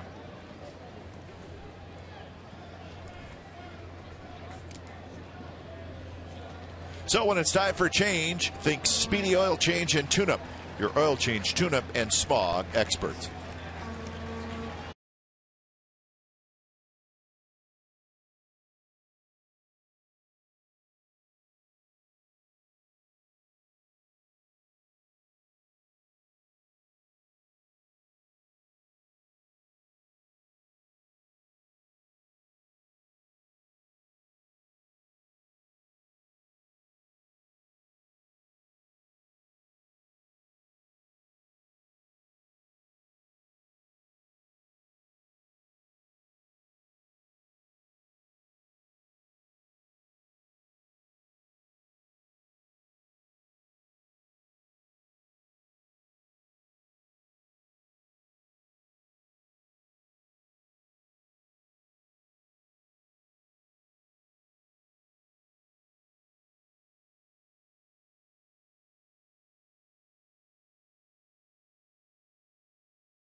Inning, and they are still batting 2-1 over the A's, and beautiful 4th of July here at the Coliseum. So we talked about playing on the 4th of July. Well, let's ask David DeJesus how he feels about playing on this holiday. 4th of July is pretty cool. You know, it's just having all the fans out there and really enthusiastic about baseball, and that's really when, you know, it's summertime, it's baseball time, and you know, it's just great to be out there for the country. Well, indeed it is, and you know, he's right. NBA's over, NHL's over. Maybe NFL hasn't started. Maybe for a while. Yeah. But the point is really mean, in August, if the NFL plays, but that's when they start up. Exactly. NHL, NBA, their playoffs go into June. So you really have the month of July to yourself if you are baseball. Good year so far for Brad Ziegler. 2-1 with a 1.86 ERA. As always, a workhorse. This is game number 33. Right now, he's got one job, and it's a simple one: get Greg Holman. You bring up a good point, boy. It is summertime, and baseball is summertime. There's no doubt. All-Star game coming up. There's just not a lot of time in a calendar year where a sport has the attention all to itself. Right. I mean, never NHL, NBA, they're going at the same time all the time. July is the month for baseball. 1-2 to Holman. And coincidentally, a time when the A's need to make something happen against the rivals in the division, starting today.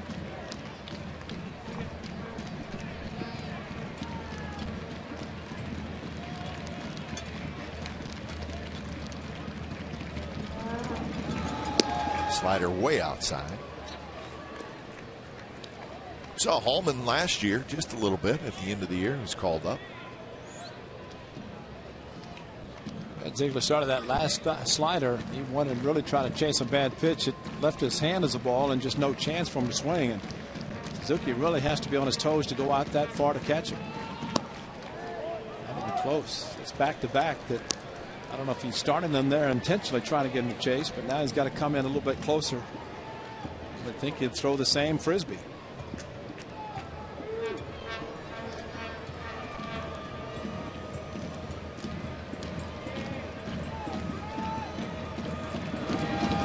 And he did, and Holman strikes out, side retired, a run on a couple of hits for the Seattle Mariners. So it's 7th inning stretch. Matsui's going to lead it off. A's trailing 2-1.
Coliseum on the 4th of July, and it's a good ball game. Right now the Mariners leading 2-1 over the Athletics, bottom of the 7th inning. So whatever you're doing at home, maybe barbecuing, just relaxing today. Hope you're enjoying our telecast.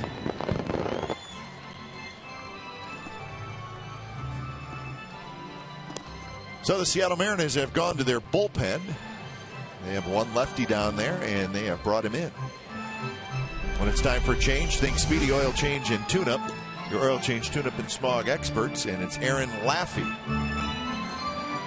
So Laffey comes in, 1-1 with a 1.93 ERA. So Michael Pineda goes the 6 innings, and now it's Laffey. I'd like to know what Matt Weiss was doing on the field. He went out to maybe give a message to one of his umpires that he kindly takes care of. Strange sight, but Michael Pineda, of course, Eric Wedge, and it may have been something once they got the runner on base and Brandon Ryan that they try to hit and run, try if they could score a run to give Michael Pineda a lead as he goes into the clubhouse. 92 pitches, so as we mentioned, 4 times over the 100 pitch mark, over 100 innings, and young man did a very good job considering he gave up the run in the second, but that was it. So Laffey takes over. He'll face Matsui, Carter, and DeJesus here in the bottom of the 7th inning. 2-1. Your attention, please, ladies and gentlemen. Now pitching for Seattle, number 32, Aaron Laffey. So Matsui steps in. He has scored the only run in the game for the Athletics after singling in the second inning. Designated hitter, number 55, Hideki Matsui.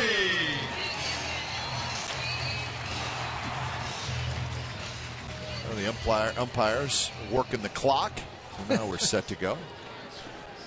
I like that. Shot clock. So Laffey kicks, and the first pitch to Matsui is a bit inside.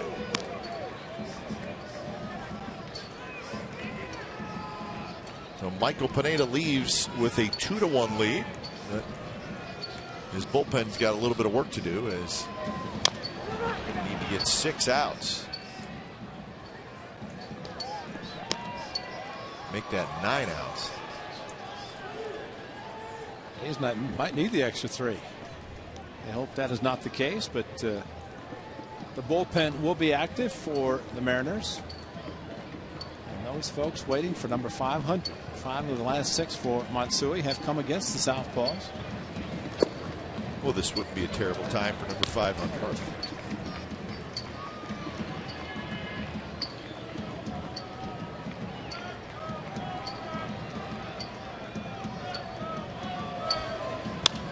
That one bounced. Smoke gives a little ground, gets the better hop. Laffey is there, and that is out number 1. So Matsui now 1 for 3, and that'll bring up Carter.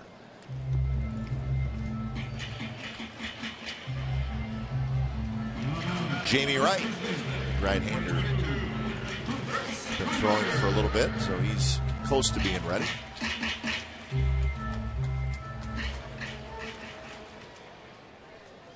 There are 2 finals in the American League so far today. The Twins shut out the Rays 7-0. Dunsing over Price. And the Blue Jays beat the Red Sox 9-7 at Fenway. Brandon Morrow over John Lackey. Lackey gave up 7 earned runs in 2 1/3 innings. So he is now 5-8. The Jays led that game 7-0. Boston came back but could not finish the comeback. So Boston's 4-game winning streak comes to an end. Yankees will play in Cleveland later on, and they will get Derek Jeter back in their lineup.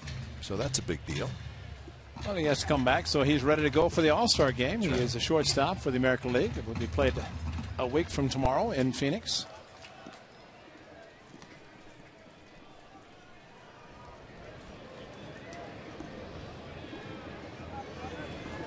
Carter takes a fastball right down the middle, strike 3 called. So Carter with a couple of strikeouts today. And USAA would like to recognize our American military members here at the ballpark today. We thank them and we hope they're enjoying this day.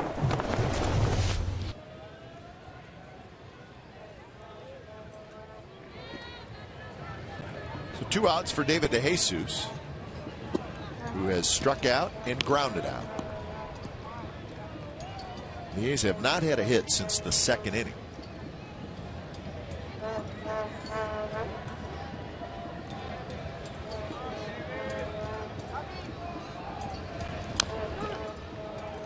Big wind up, and nothing really comes out of Laffey's hands. Just soft tosser. But sometimes after a guy throwing 98, soft tosser can't stay back enough. And that's what's happened so far with Matsui grounding out to first and then a strikeout by Carter. Well, the Mariners needed a lefty in their bullpen, and they acquired Laffey during spring training, right at the beginning of spring training, and he's done a good job.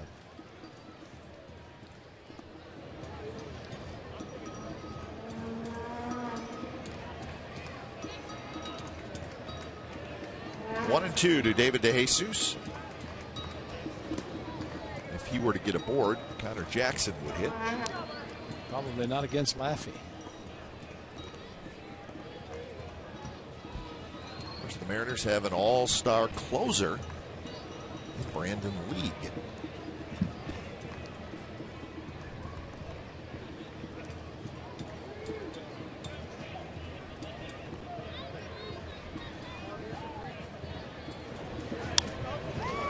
Fastball in on the hands, and it's fouled just to our left.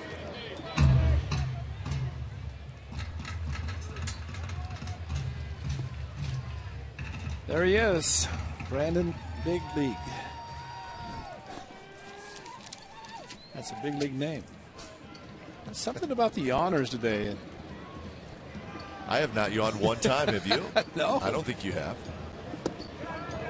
We're ready. Brad Ziegler was yawning. Of course, the Mariners played at home yesterday and then flew in, but still, had a day game, flew in last night. Probably had a nice evening for dinner. And come out and play on the 4th of July. Sleep well tonight.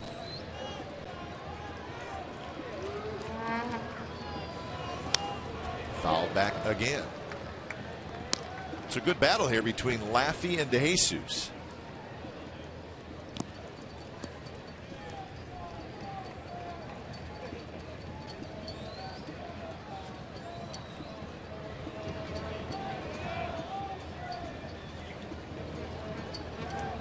Another payoff pitch. Very high to center field. Hallman is there, and he's got it. Side retired. So Laffey comes in. He gets a 3-up, 3-down inning.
Here at the Coliseum, a 4-game series against the Angels. Sunday, July the 17th against the Angels. That's a 1:05 p.m. start. 15,000 fans will receive an MC Hammer bobblehead that's courtesy of Supercuts. Former A's bat boy Hammer will throw out the first pitch. Tickets are available at oaklandathletics.com/tickets. Hey, when it's time for a change, think Speedy Oil Change and Tune-Up, your oil change, tune-up, and smog experts. The lefty Craig Breslow takes over here in the top of the 8th inning. And he's going to face a pinch hitter. Franklin Gutierrez hits for Peguero. Gutierrez, regular center fielder for the Mariners. He will stay in the game and play defense.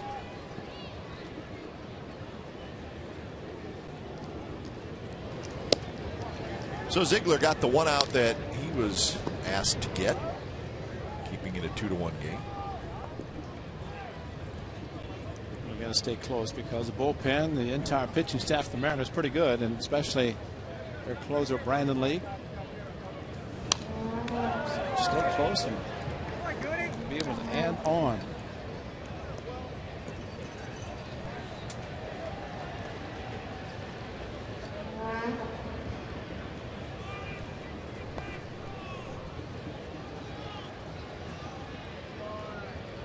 So 2-1 the count to Gutierrez. It'll be followed by Bard, and then the top of the order, Ichiro. Pop up. That'll reach the seats. 2-2. Well, the Rangers and the Angels will play tonight.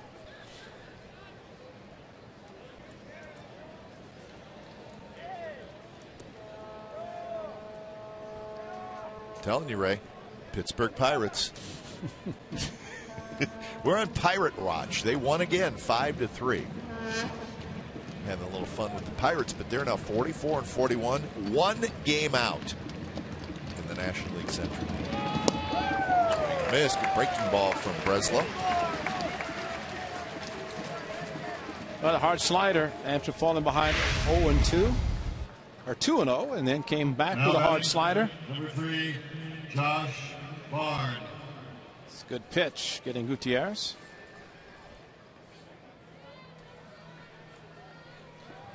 And not only the Pirates playing well, but they're drawing well at PNC Park. Some huge crowds, some that is bigger than they've ever had since they opened a new park.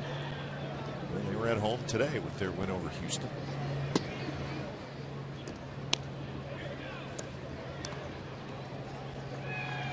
Bard with a big hit in this game. A home run in the 6th, solo shot. That was batting left-handed. 2-0.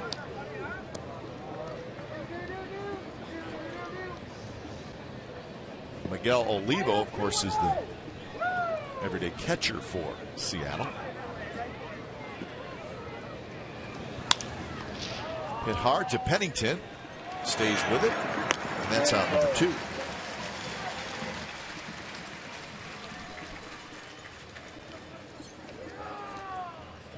So Pennington throws out Bard. Now it heads back to the top of the order. And Ichiro Suzuki. Ichiro Suzuki.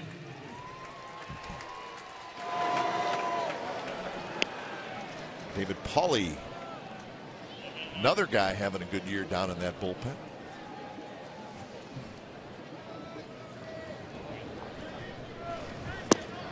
Ichiro has a hit. That was a single in the 4th inning.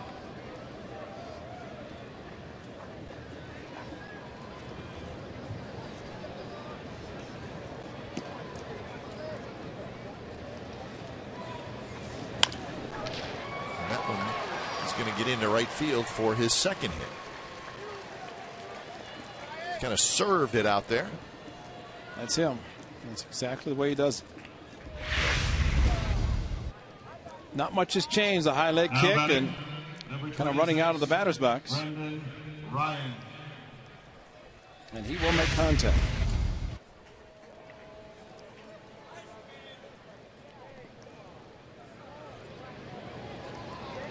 So Brendan Ryan will step in.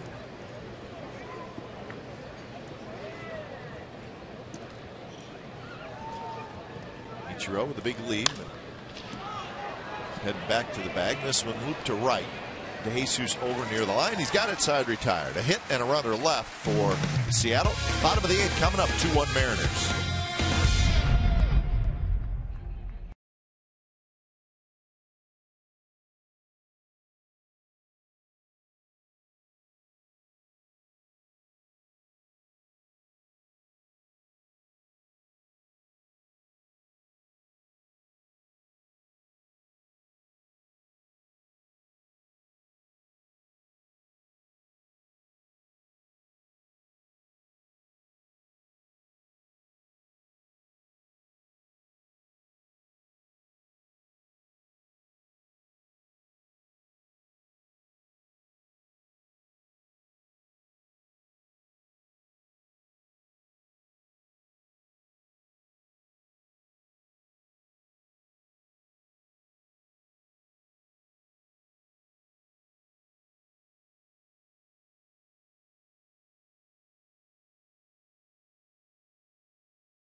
Toyota, Kurt Suzuki in the bottom of the 2nd inning gives the A's a 1-0 lead. March Matsui just get in there with a good slide. But then this shot, Josh Bard, solo home run in the 6th, tied it. And then the very next inning, a big hit by Justin Smoke, a double with Brendan Ryan running on the pitch, and he would score easily. And that would give the Mariners the 2-1 lead, and that is where it is at on the scoreboard. 2-5-0 for Seattle, 1-2-0 for the Athletics. Pineda 6 innings, McCarthy 6 2/3 innings. The A's with just the 2 hits. So Jackson to lead it off. He'll be followed by Suzuki and then Pennington. And when it's time for change, thanks Speedy Oil Change and Tune-Up, your oil change, tune-up, and smog experts, is David Pauly comes in. Look at those numbers, 5-1 with a 1.41 ERA.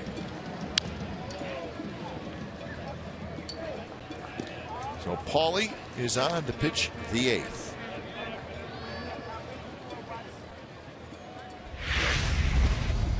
Connor Jackson fouling one. When you hit up that high, that little protection down on the ankle does not help at all. Gets on hit on the knee.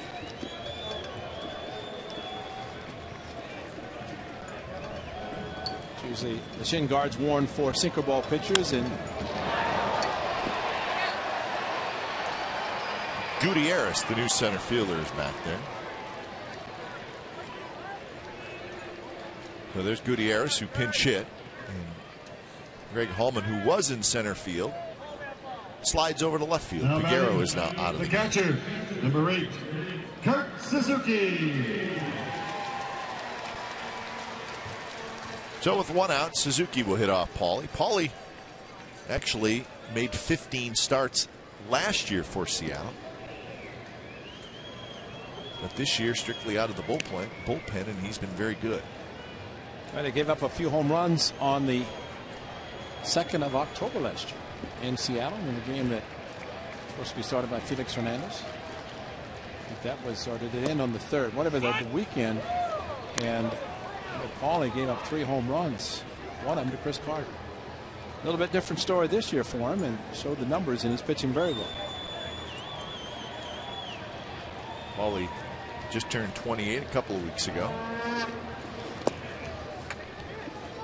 So I think the Mariners, going into the season, knowing that they were going to be without David Aardsma, their closer, may have been some concern about their bullpen, but it's actually been pretty good.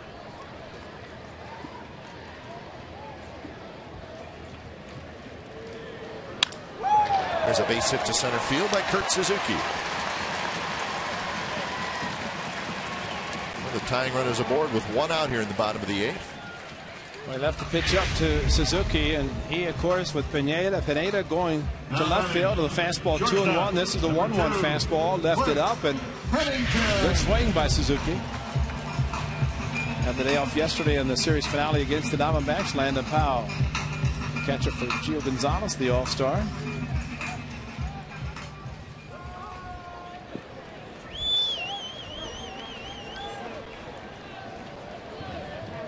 So here's Pennington. Base hit by Suzuki, the 3rd hit for the A's. And 4 strike. Pennington with a strikeout in the 2nd and a ground out in the 5th.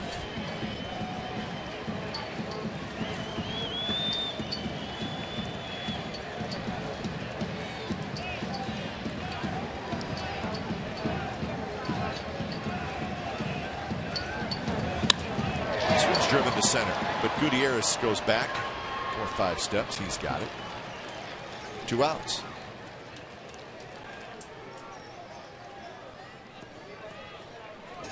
Well, they're sounding very good off the bat, just not going in the right direction. For the Mariners, going in the perfect direction, the straightaway center.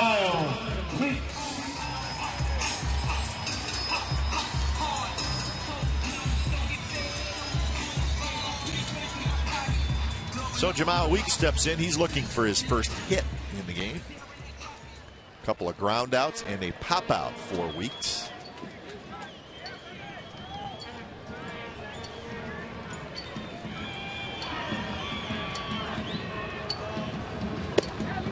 Seen outfielders play very shallow for the A's recently, but not the Mariners. They're playing deep, especially each one right field. Is unusual from what we have seen recently. So maybe without just trying to prevent a double.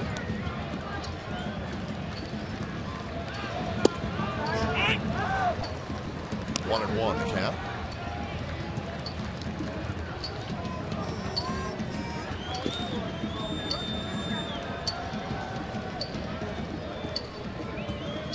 What does Devine in the A's bullpen?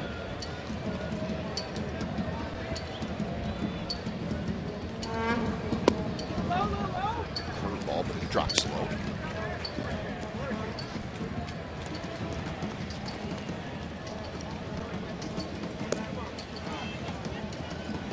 So the kind of game we sort of figured it would be with these two teams. Lots of pitching. Lost your wager though. That's right. A's got the one first.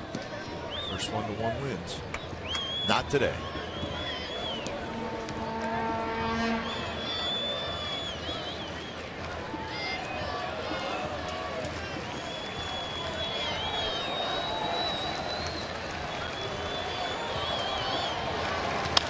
Weeks slaps it just foul off the end of the bat.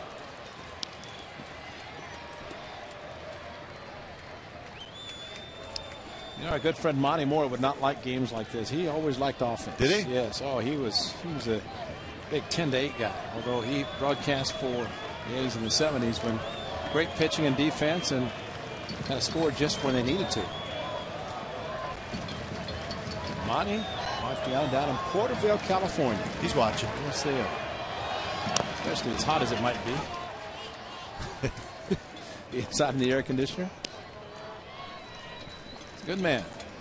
So Monty liked the home run. Yeah, huh? he liked it. Well, he liked the dingers. Like the dinger, yeah. yeah.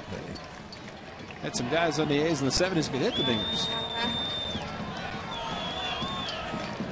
But pitchers, Bills, as long as Catfish or Vida, Raleigh, Holtzman, Blue Moon, those guys, yeah, I liked it that way, but definitely like the offense. Another breaking ball. It's rolled toward Ty Waller.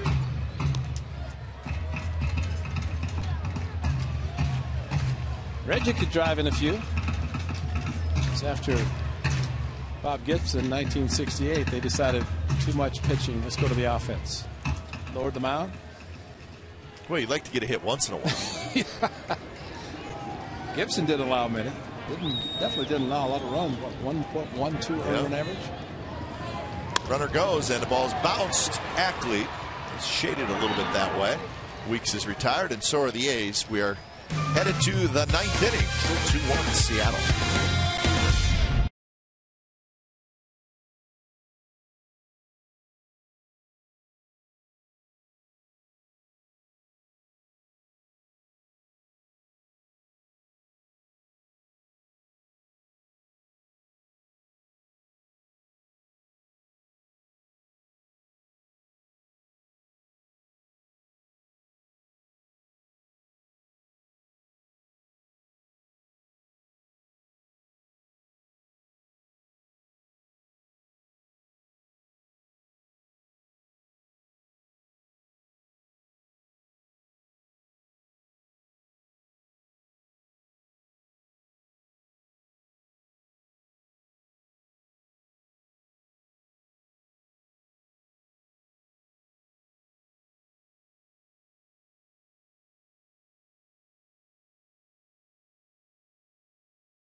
Tweet your question for Shooty Babbitt or Chris Townsend to @CSN Athletics with the hashtag @ReturnOfTheMac.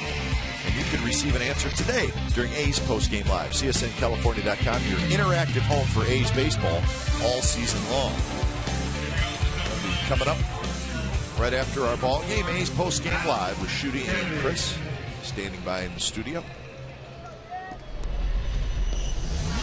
When it's time for a change, think Speedy Oil Change and Tune-Up. Your oil change, tune-up, and smog experts as Brian Fuentes comes in. So Breslow pitched the 8th. Fuentes here in the 9th trying to keep it a one-run game as he faces Kennedy, Smoke, and Ackley.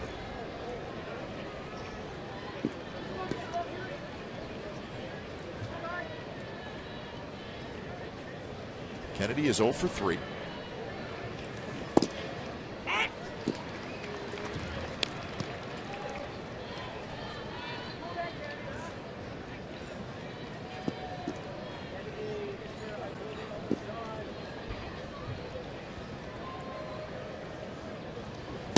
Adam Kennedy playing third base, and he asked Mariners people about Sean Figgins, and they just shake their head. They can't figure it out. Sean Figgins hitting .185 in the second year of a 4-year contract. Well, unfortunately, sometimes you just have to play the guys who are doing the job. Exactly. Well, especially when you're 2 games out of first place, exactly. Right? But Sean Figgins was a very, very good player with the Angels, but he has not been a great player with the Mariners.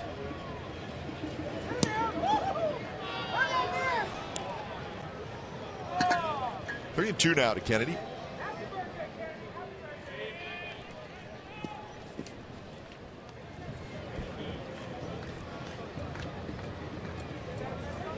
And fouls it at the plate.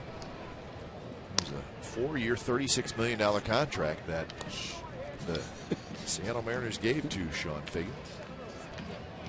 Yeah, there was some talk in the offseason about the A's trying to acquire him. Play third base. But it has been a surprising run in Seattle. Not definitely what the Mariners expected whenever they did sign him. Fuentes walks Kennedy to lead off the 9th inning. 07, 08, 09 with the Angels, but then last year he ended up at 259 last year. Very slow start, but had a pretty good second half. But just at no point this year has he been able to get it going.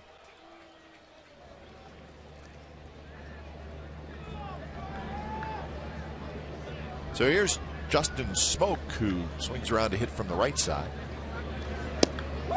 Strike. Smoak with a big RBI double in the 7th that gave the Mariners this 2-1 lead.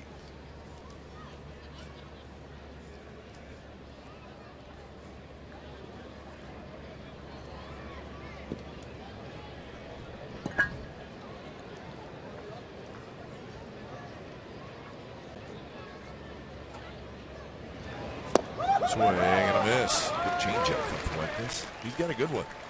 He does, and that's why he's been especially good against lefties throughout his career. But I think with a changeup makes him very effective against right-handers because they want to swing at his motion, and when he pulls a string, it's a very difficult pitch to hit.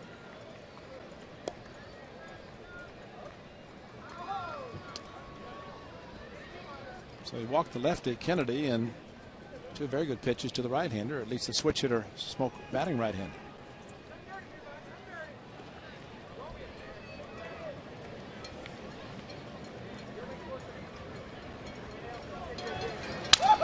Smoak on an 0-2 pitch down the left field line. Kennedy's going to go to third. Smoak will hold at first. So Justin Smoak's had a very good day, and Mariners have first and third and nobody out. Well, just we were talking about the excellent changeup. He left one up at Fuentes, and Smoak, who was full on the previous one, when it's left up like that, especially 0-2, you want it to be down and away, try to get him to chase at a bad pitch and maybe roll over and hit a ground ball. Instead, he got the elevated changeup. He sounded like he cracked his bat, but at any rate, got a base hit. Here's Dustin Ackley. And the first pitch, a fastball. Ackley takes for a strike. A couple of ground outs and a foul out for Ackley. He has just 46 at bats in the big leagues.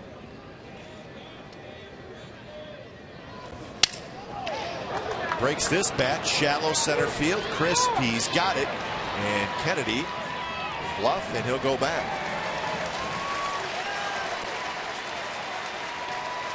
Fortunately, there's no outs. He wouldn't have been bluffing, I think, with one out. I think he would have tested the arm. Just figure, though, with Jack Cust, the veteran, coming up. Now batting. Still first and third, another lefty. Jack Cust.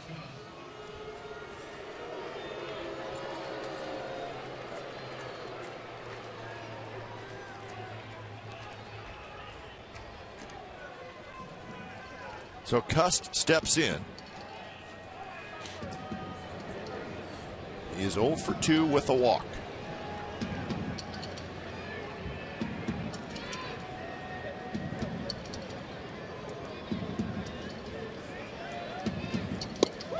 Jack swing, and that's a strike to Cust.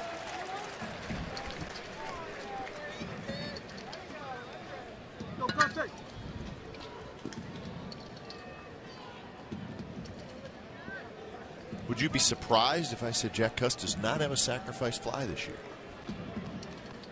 Yes, I would be surprised, but I'm also surprised he's sitting on 3 home runs.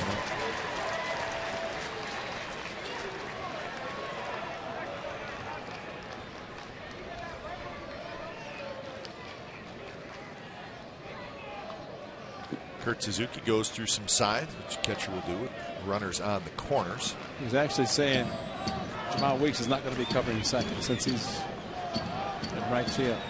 Shallow, right, not as deep with Jack Cust this time. Right down the middle on 0-2. Cust takes it. Strike 3 called. And he's going to turn to Joy Devine and try to get the foul out. I think that's JD up again. But a perfectly thrown fastball outside corner, and now it's going to be De Los Santos if they're going to bring him in. Otherwise, it's trying to get Hellman, the right hand. De Los Santos, hard thrower. So 2 on, 2 out. De Los Santos coming in to face Hallman.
Hope you're enjoying our 4th of July telecast. Oakland A's baseball. It's the Seattle Mariners. A tight pitchers duel. 2-1. Mariners lead here in the 9th inning. They're looking for more. And the A's are trying to wiggle their way out of a jam. Now batting, number 56, Greg.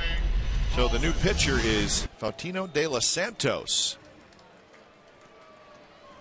So Bob Melvin bringing De Los Santos in a very tight spot. All he has to do is throw the way he has each time he has come in the game, which is an outstanding fastball and slider, and he throws hard. First pitch to Holman. It's a strike. 96 with the tail. Tailing back to the outside part of the plate. Holman is 0 for 3. Struck out his last at bat. Skies this one to center. Coco, glove up, fighting that sun, and he's got it. Side retired. So the Mariners had 1st and 3rd, nobody out, and they do not score. Bottom of the 9th coming up. It's 2-1 Seattle.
California is brought to you by Xfinity, home of the most live sports, and by Chevrolet.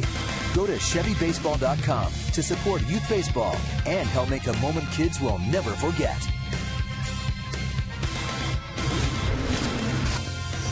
Today, I consider myself the luckiest man on the face of the earth.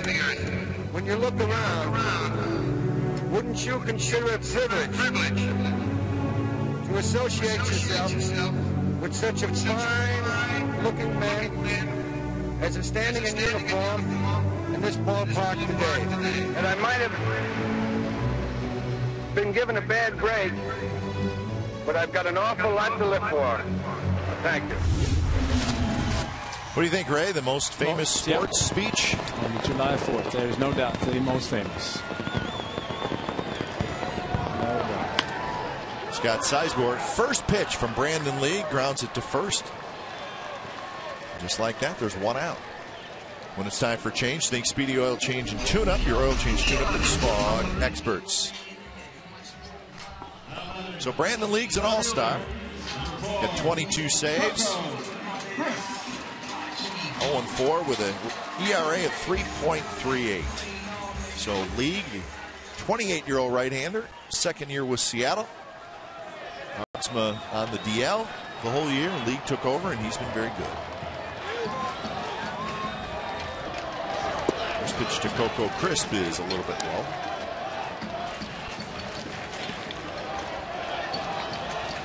Like a fastball splitter, but he's added a slider.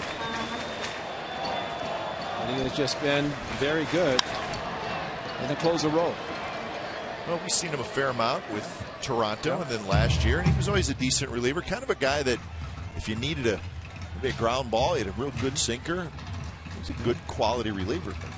Well, the Brandon Morrow to Toronto for him, so they wanted to improve their bullpen. But then probably was not thinking about, especially with Artsma, that he was going to step in the closer role. But he has done a tremendous job. And now it's 1-2.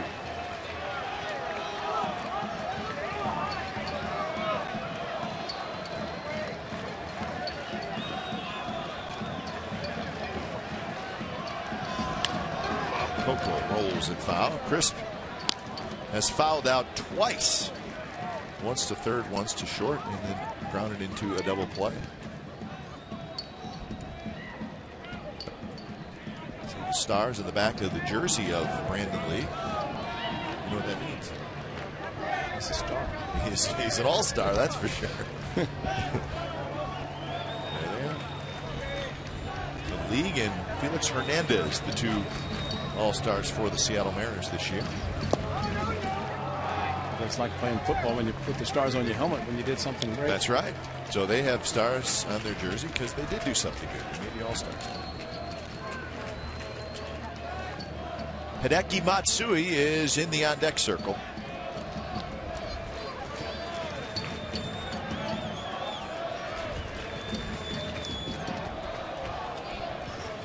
Way inside. So the count is full. Coco trying to get aboard.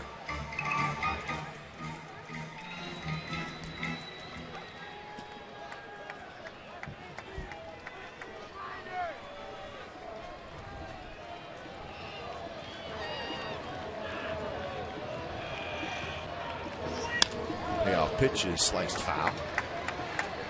98-mile-an-hour fastball, so he's got the splitter, but when he needs to throw something 3-2, doesn't want to worry about the splitter, he can just go to the heater. And he's always had the good fastball, and he showed it there.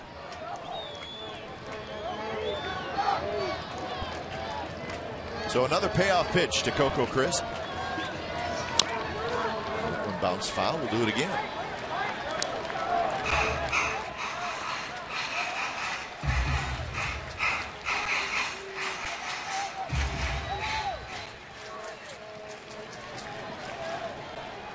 The double rally cap.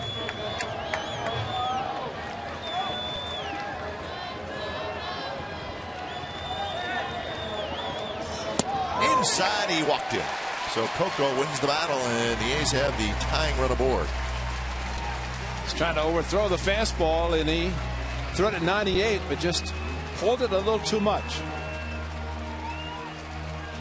Now batting, designated hitter, number 55, Hideki Matsui.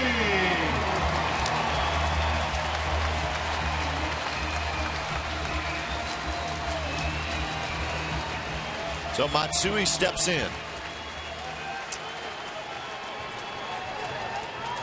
He's sitting on 499 home runs.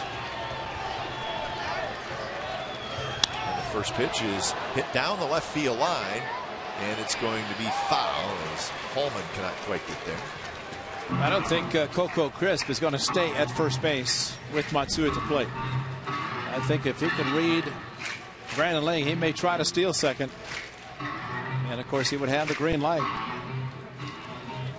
And if you've seen Francisco Rodriguez with the Angels and now with the Mets take his breaking ball away with the runner on base, especially at third, and the splitter is a very hard pitch to throw from a catcher standpoint, especially if it breaks like it's supposed to.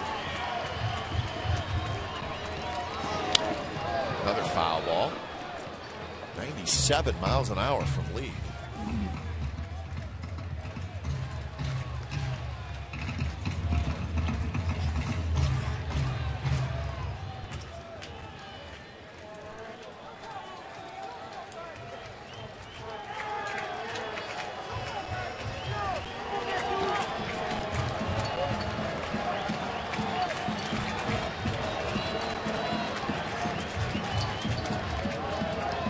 Not running, 0-2 pitches inside. I don't remember Brandon Lee throwing 97 miles an hour, but he's always thrown pretty hard. It's always been the splitter. It's been his main pitch. Yeah. And he's been known to bounce a few. And the A's are looking for anything they can get now.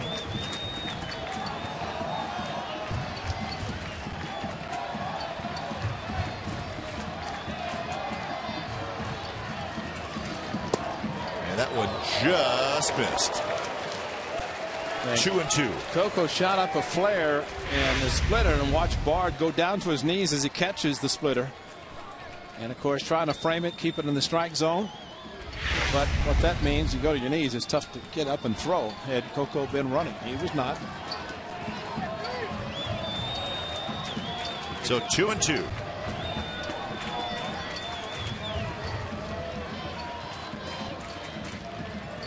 Coco goes. Swing and a miss, and Matsui is out. But Coco Crisp does get into scoring position, but now with 2 outs. Bard with the splitter, he was not concerned about Coco stealing.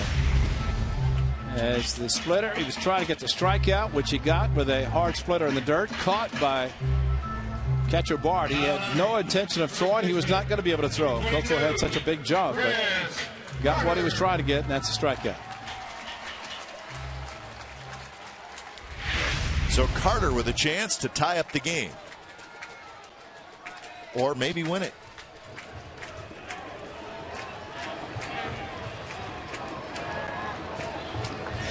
First pitch is a fastball right down the middle. That'd be the best pitch he's going to see all day. The league has allowed 1 home run this season.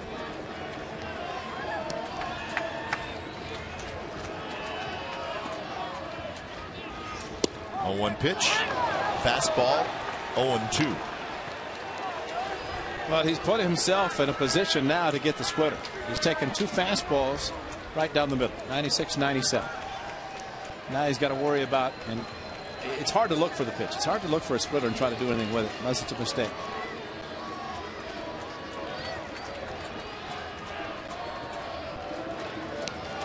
So 0-2. And there is the splitter, and it gets past. No, it doesn't. Bard can't find it. He throws in time. He thought it rolled past him. It stayed right near home plate, and he finally picked it up, throws out Carter, and that's how the ball game ends. So Brandon Lee comes in and he gets the save. Here is the final out. Well, it was a splitter, and Bard had it scoot under his legs. He thought it was right by his feet and then almost ran past it. And Chris Carter, a little slow out of the batter's box, and Bard able to recover, ball in his glove, and throw to Smoke, who was giving him a good target at first, and that was it. So the Mariners take game 1 of this 3-game series, a pitcher's duel like we expected. Final score, the Mariners over the Athletics, 2-1. Certainly hope you enjoyed our 4th of July telecast. We'll be back with more from the Coliseum in just a moment. Right now, let's go to the studio. Chris Townsend and Shooty Babbitt are standing by with A's post